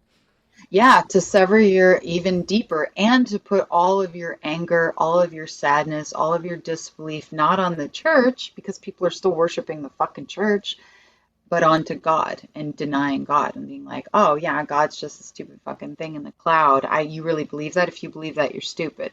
If you believe in God, then what? You don't believe in science? You don't worship science? Then you're fucking stupid. And everything is just meant to sever our true fucking connection. And that's really like how I guess my philosophy or whatever the fuck has, I think I believe that really super deep. And one of the other things that I don't study, but it makes the most sense to me is like astrotheology. I'm like, oh, that makes the most sense, that this is all like in the stars. And that's why everybody in the world had this information and same kind of story, same kind of creation, same kind of timelines, you know? And whether I'm not saying I'm right about it, I just feel like I'm like, oh, that makes the most sense to me. My brain can get behind this, you know, Sometimes I'm instead of like, being I like, don't there's know. one I just God. know. Yeah. I never read this I just anywhere. I feel just it. know it to be true.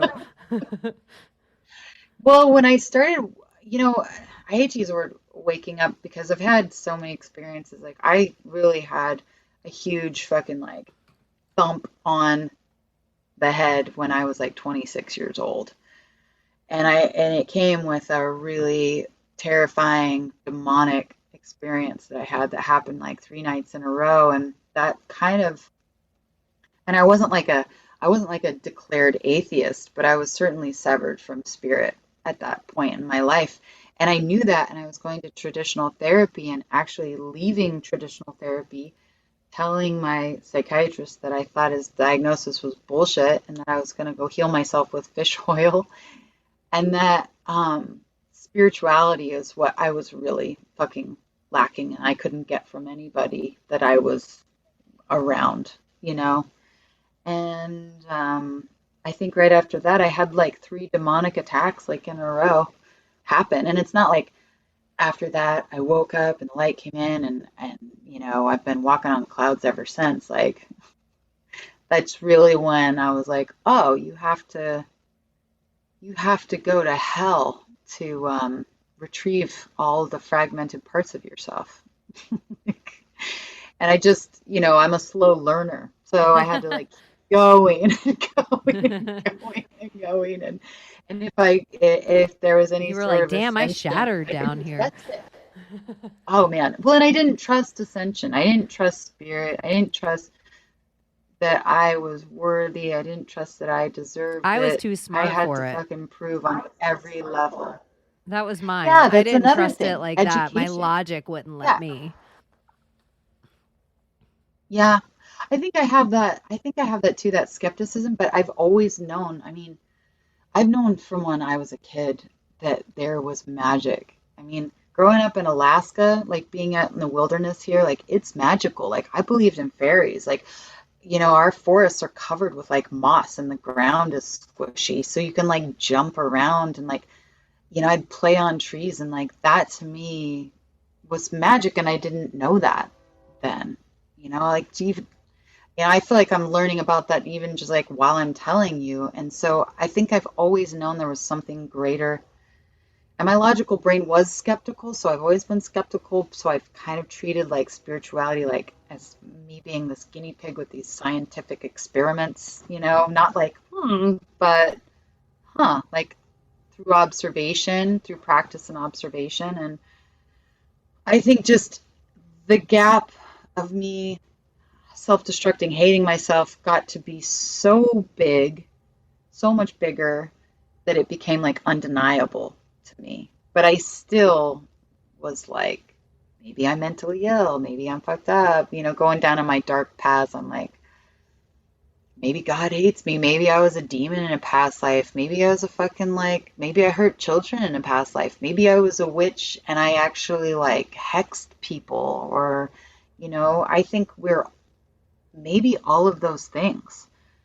I don't even know anymore if I'm like, is it past lives or are we able to channel like generations through our DNA? Are we activating and we're carrying their memories and it's stored in our DNA. And when we have these wake up moments or meditation moments or psychedelic, that we're actually experiencing those memories instead of lifetimes. But I don't know. I have no idea. Or maybe they're a part of us and we're a part of them and they're actually in Or it's this like world the with us right timeline's now. converging right now. Yeah, it's like all those yous are existent right now.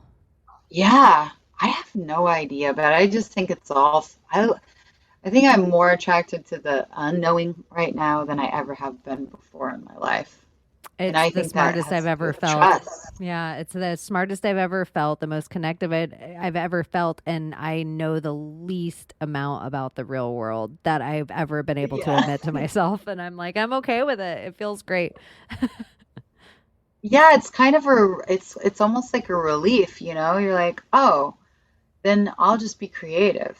I'll just be in creation then. I won't logically be stuck in this loop." And I think that's another thing of just indoctrinating us to be like thinking that our imaginations is childish, that magic is silly. It's like it's like killing our hero celebrities right in front of us. It's like they get us to believe in magic. We feel it with our hearts, our whole selves. We see it, and then they're like, "Oh, actually, you need to grow up. Magic is real, not real, and that's stupid.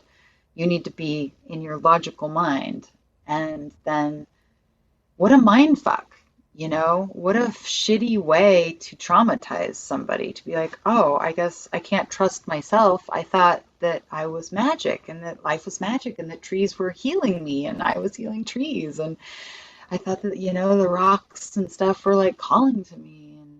And but people are like, "No, that's not," and so I think that none of that's by accident, that people are so deeply in that logical brain. And I think that's what atheism is. Like you talk to somebody like, well, yeah, duh, like it doesn't make any sense logically.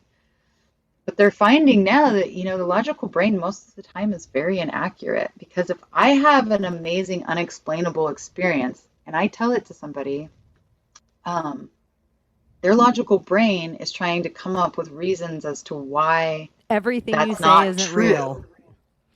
And even if they come up with 10 reasons, it doesn't mean any of those 10 reasons are facts at fucking all. It still means it's unexplained. And so I just think that it's funny that And you can feel it when somebody does that to you. It's like, oh, oh, oh, oh, oh. And you get to this like low level of being like, oh, well, never mind. I wish I never fucking told you. Yes, it's the worst. You can see their glaze go over, and you're like, I wish Yeah, I like, never even opened my mouth about this. yeah. I've made a huge mistake. Abort mission. Yeah, and I don't know. I feel really fucking charged and energized right now. I feel like I'm just like breathing in the sun and like bathing in the moon and like being outside and just trying to. I've been really, I think one of my things is just kind of manifesting like my authentic, settled self.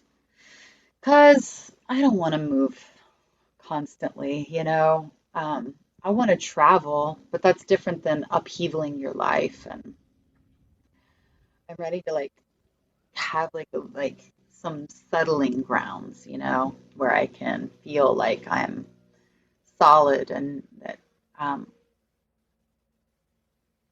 at home and not just one foot in, one foot out. Yeah, it's like I'm ready to go to further away places, and to do that, I need a really stable launching pad. Yeah, that's a killer way to describe it. I love the launching pad. Yeah.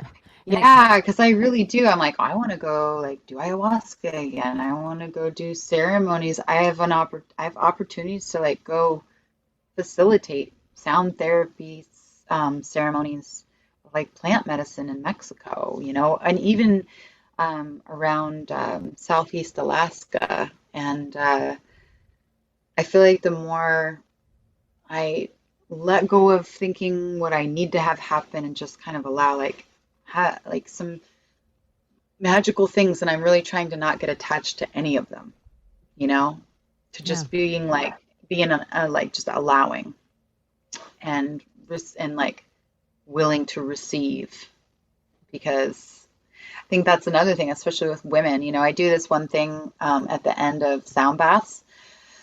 Well, I don't know how much time you have. I feel like I'm taking up your entire day, but with the sound baths, where we do this meditation in the end, where you just imagine like tapping into your heart chakra, and you imagine like giving love to all the people in the room. Then you imagine like receiving love from all the people in the room. And then you imagine like being love and just not giving or receiving, but just being. And Mm. when I like and ask people to feel the subtle shifts, and I always hear from women that they have a really hard time receiving love. They feel like they're able to give so much love, but have a very hard time receiving love. So it's very interesting to like a thought experiment and a spiritual experiment to kind of just implant those thoughts and ideas of observation into people, to be aware of like, what does that feel like? What does receiving feel like? What does giving feel like? Like, what does being feel like? And for me, being just, it's becomes this like infinite fucking vibration of expansion, to where it's not one or the other. It's like the whole. And it's, I don't know, it's kind of, I don't know, it's just one of the magical things I like to do. I think it's a really powerful uh, thing I like to just get feedback on I think that's an from awesome people. exercise that I never even heard. And even when you saying it, I'm like, I bet it would be hard. I bet even some of my friends would say it's hard for me to receive love. Yeah, it's always been my difficulty, and going through my own experience with releasing a lot of trauma. Like, I used to sleep like this on my side, like literally cross my fucking arms like Wonder Woman and guard my heart, like that's how I would sleep. And I would notice like when I would drive, like my hand would be like fisted, like, I'd be like, and I wasn't stressed out. But I was, and Yeah. being in fight or flight, just being in trauma all the fucking time, just hypervigilance. And I felt for so long like my hypervigilance, like thinking it, like it got me through so much. But I'm like at a point, I think now in my life, where I'm like, almost grieving for that part that just was always waiting to just be a fucking general, like to win the war, and just allowing that person to just integrate and be like, hey, it's like we can fucking we can sleep like this.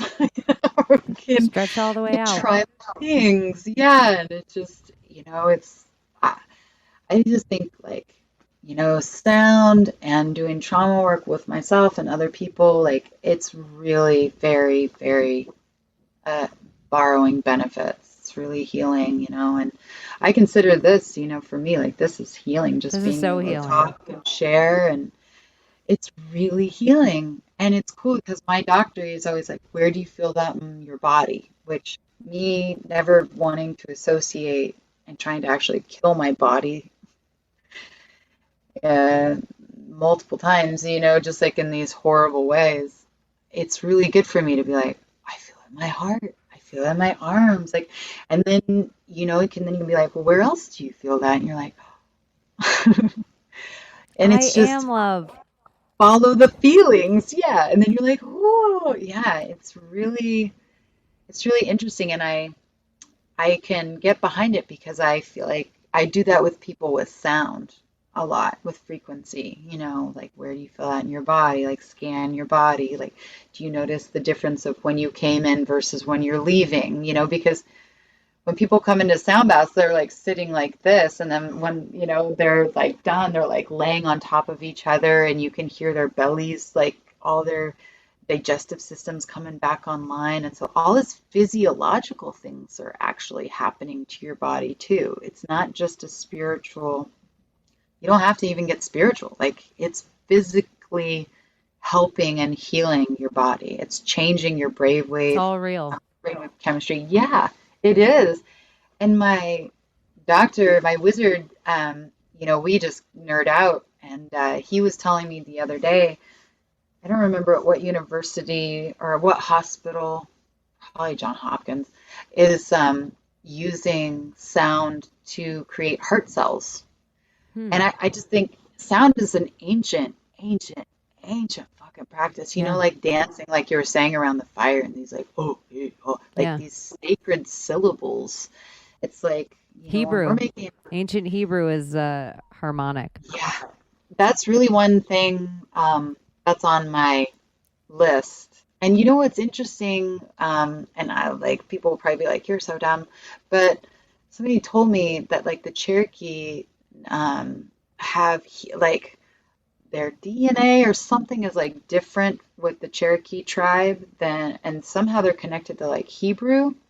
And I think this was on the History Channel, so it's probably made up. But can't trust them. But I think there is some sort of like linkage. But one of the things that is also online is learning about the Hebrew, and that's because I have a lot of synchronicities with listening to podcasts, and somebody was talking about that.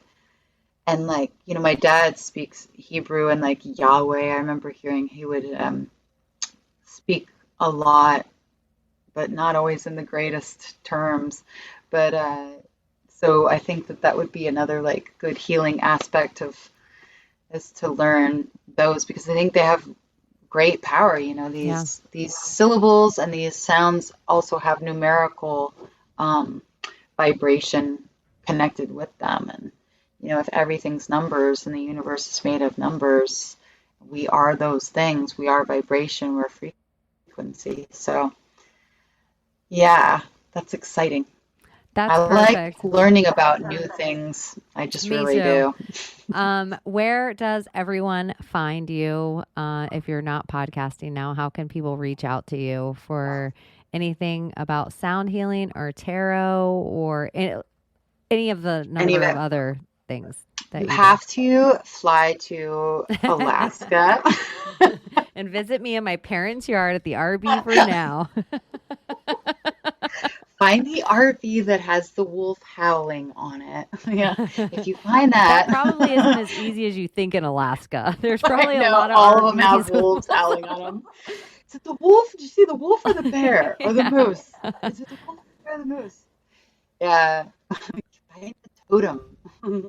um, well, right now, I guess you could go to my website, which is spiritualpathways.info. And that's Perfect. my website. It's got services, but I'm always changing them, and I don't really care. Whatever people, I feel like, I guess I would call myself a shapeshifter because I've always been able to be very adaptable to what people need. And I think now that's in a more powerful way. So, like, it's not necessarily needy or them being needy. It's just being able to, I feel like, be more open with just seeing what they bring and where that goes, being, I guess, more like intuitive with that. Um, and then that's really it. I'm on, I have a Facebook thing, but I don't ever go on it unless I just post like any sound baths that I'm doing and just throw it out into the ether. But so I guess that's the only way. So it's It's just, molding and changing right now. it is. It is, because I guess I have consciousness on tap on Rockfin. So, what is that? It's like rockfin.com/consciousness on tap. I haven't posted or done a podcast in a while, but I am going to do one actually on mental health. My friend that lives here has a crazy fucking, no pun intended or pun intended, definitely story about mental illness that happened to her when she was young. It's fucking awesome. And like we recorded it and then I was listening and like I said, I didn't have the microphones. We were just hovering over the computer and her voice is really soft and so I had to scrap it. But it's cool now because I feel like I'm like, oh, well now I know what to ask and like what I really like wanted to go deeper on. And so I'm excited. So if you want to check that out too. Perfect. And you're going to come back here whenever you want, or if you ever decide you're doing something new, feel It's free to reach super out. fun. I loved having you here. It was awesome hanging Yeah, out. it's awesome hanging out. I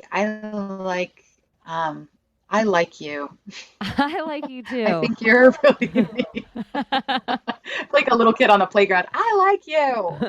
I like you too. I like your energy. I like how our timelines, when they meet up, it always seems perfect. And even in my migraine of it all, and normally that would add this whole other stress to my migraine because I would try to fight through it. Like I usually will go Yeah, on a run or try to like force my body to get with the program of the day. And it was just like for yes, some reason that it was you and that I had to cancel and we already had these weird things. I was just like, I know yeah, she's going to be okay with divine timing. Like I just knew it was going to be okay. And it just yeah. relieved Well, and it stress. was really interesting because I had like that was the morning where I was having like mass disruption and like made the move. So In I four was like, hours, I'll it just would have wait till the been, podcast is yeah. over and then I'll do it. But then I was like, oh, okay, I'll just do And it now in this now. amount of time, like it would be like us looking at Instagram for however much somebody looked at Instagram, they Yeah. could have put out the first episode of their podcast or moved all the way off a boat. Yeah, onto into an RV. Yeah, so much production. Like, yeah, I really do thrive. I think I'm a whirlwind of energy. When I put something into motion, it's like a fucking freight train, which is good. I like that about me, and I think I will get I've now asked you this more. before you leave. What's your What's signs? that? What's your rising and your moon and your Okay. Geez. So well. My sun sign is Taurus, and I never really. I was like, well, yeah, yeah. No, I can get down with that. I'm very you're earthy. such a That is for Taurus. sure. Yeah, I probably am such a Taurus. I am honest. I had this lady come in, and she's like, "You're such a Taurus. You're just," and everything I said, she's like, "That's what a Taurus would say," and I was like. All right. And she was a fellow tourist, and I do get along with other tourists. And Scorpion is my opposite sign, I believe. Aren't Yes. we opposite? Yes, totally. Yeah. And so I know my moon sign is Libra, which is all my children. I only have two. Um, all my 15 All my kids. children in my shoe. Yeah, I only have two kids. They're both Libra. My mom's a Libra. My ex-husband was a Libra. And I don't know. that's funny. I don't know that much about Libras or that being my moon sign. And then I'm my a Libra rising sign is, rising.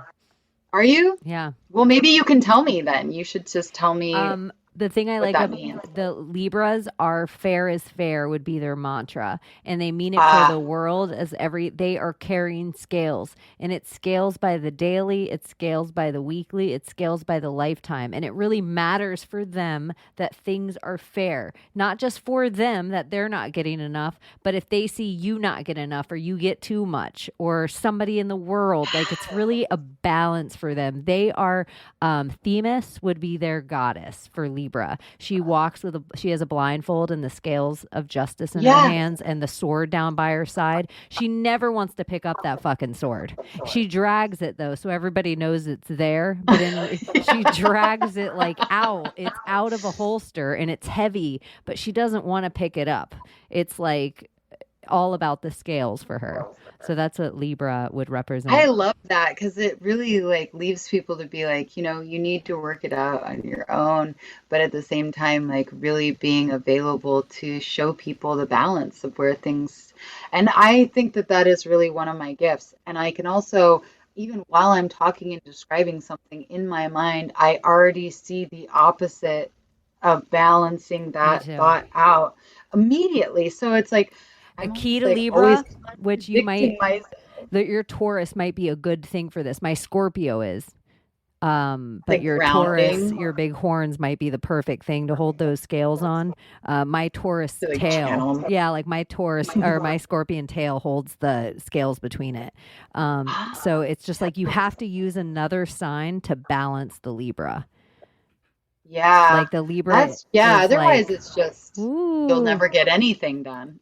yeah, they might be the most guilt-ridden sign, I think. Like there's a lot of like probably bad things about Libra too, because they're always worried about fair, fair, fair, fair, fair. I'm not getting like my mom didn't treat me fair when I was 10. They can't ever let it go. Yeah, It's like a. that makes a lot of sense with my ex-husband for sure. What's your Um, moon? my moon is Leo, which that's like Oh, creative, actor, childlike. And I actually had my astrology chart read this year. I've never had it read in my entire life. And this lady who is pretty badass, and it really, she even said, and I think this is why podcasting is difficult for me to share maybe with people, because like I put my like heart and soul into everything. And if there's any form of rejection at all, I think that Leo part of me will just want to burn it all down, and just I'll be like, well, fine, and I don't think that that's people pleasing. It's just like same with it's always been really difficult for me, like, and the more I step into my power, the more I don't care and the more that doesn't happen. But if I would have this really profound sound experience, sound bath, and or like fucking whatever, an appointment with somebody, and I felt all of this, and I'd be like, how do you feel? And they'd be like, just that yeah, mediocreness of like, I'd be like, I mean, to me, it was like enraging, and I'd say that's probably my ego, but also my heart getting hurt. yeah. I think I'm like, I'm sharing my whole heart, but now I see, I'm like, no, I really fucking wasn't. I mean, sharing your whole heart means you have room for who the fuck cares what people's response is, and I don't mean that in a way like I don't care. I mean that in a way of like, it's not for me Like your daughter. to I don't care. dictate. Oh, I know, totally channeling my little girl. But like, it's not for me to decide when and how um, and if they get this information. But I'm going to be a facilitator that shows up and is grateful that it is healing me and just having the faith that they came to me for whatever fucking reason. It's like that teacher that talked to me when I was a little kid. I mean, she wasn't my teacher for very long, and she changed my life. Like those words of kindness that she said to me have stuck with me forever. Like I'm 42 now, and so that's a really long time. That's 30 years to still in my heart, like be very grateful. So we her never know, her like how, vibration and megahertz still matters to you now. It still radiates yeah, to you now. it really does. And I'm like, man, yeah, because, and I think, like I said, I think that when we hear truth, I think it resonates a lot deeper. And, I don't think it's true that I'm stupid. I might be wacky a little bit, but I think that's okay. Yeah, that's perfect. You're free to change your mind. Yeah, that's like Yeah. the biggest thing. Yay. You're free to, it all has to be grow and change. And I think we like almost hold ourselves in cement shoes all the time for what we think we know today. And we feel different Yes. tomorrow and we're Well, stuck and there. people make fun of me that get in relationships with me because I'm always declaring. They're like, I don't ever know if are you a fucking vegan? Do you eat meat? Are you only eating rice now? Are you like just eating the sunshine? Like what? Because I change a lot. That's been part of my whole thing, but I think that's just all on this journey to figure out and heal myself and my own truth and, but yeah, I changed my fucking mind a lot. You're And on I your think way. I'm on my way. Yeah. All right. Thanks for hanging out, Lindsay. I should totally cut it off. Okay. I know it's gone for like 4 hours, but I super loved it. fun. I'm glad the time flew Well, by. we'll just It was keep. like a phone booth. It was like a phone booth magic. That's what you should call this, phone booth magic. But call it whatever you want. I We'll just actually keep. have spiritual phone booth written down as one of my names for it. That's badass. Well, I'll just keep texting you because I just have random things come in my mind. So I'll just be like, beep, beep, beep. Yeah, totally. We're real friends now. IRL. Yeah, yeah, totally. All right. Talk soon. Thank you. All right. Okay. Bye. Bye. So she has been Cheney, and now she's off to smoke a blunt. See you next Tuesday, you fucking cunts.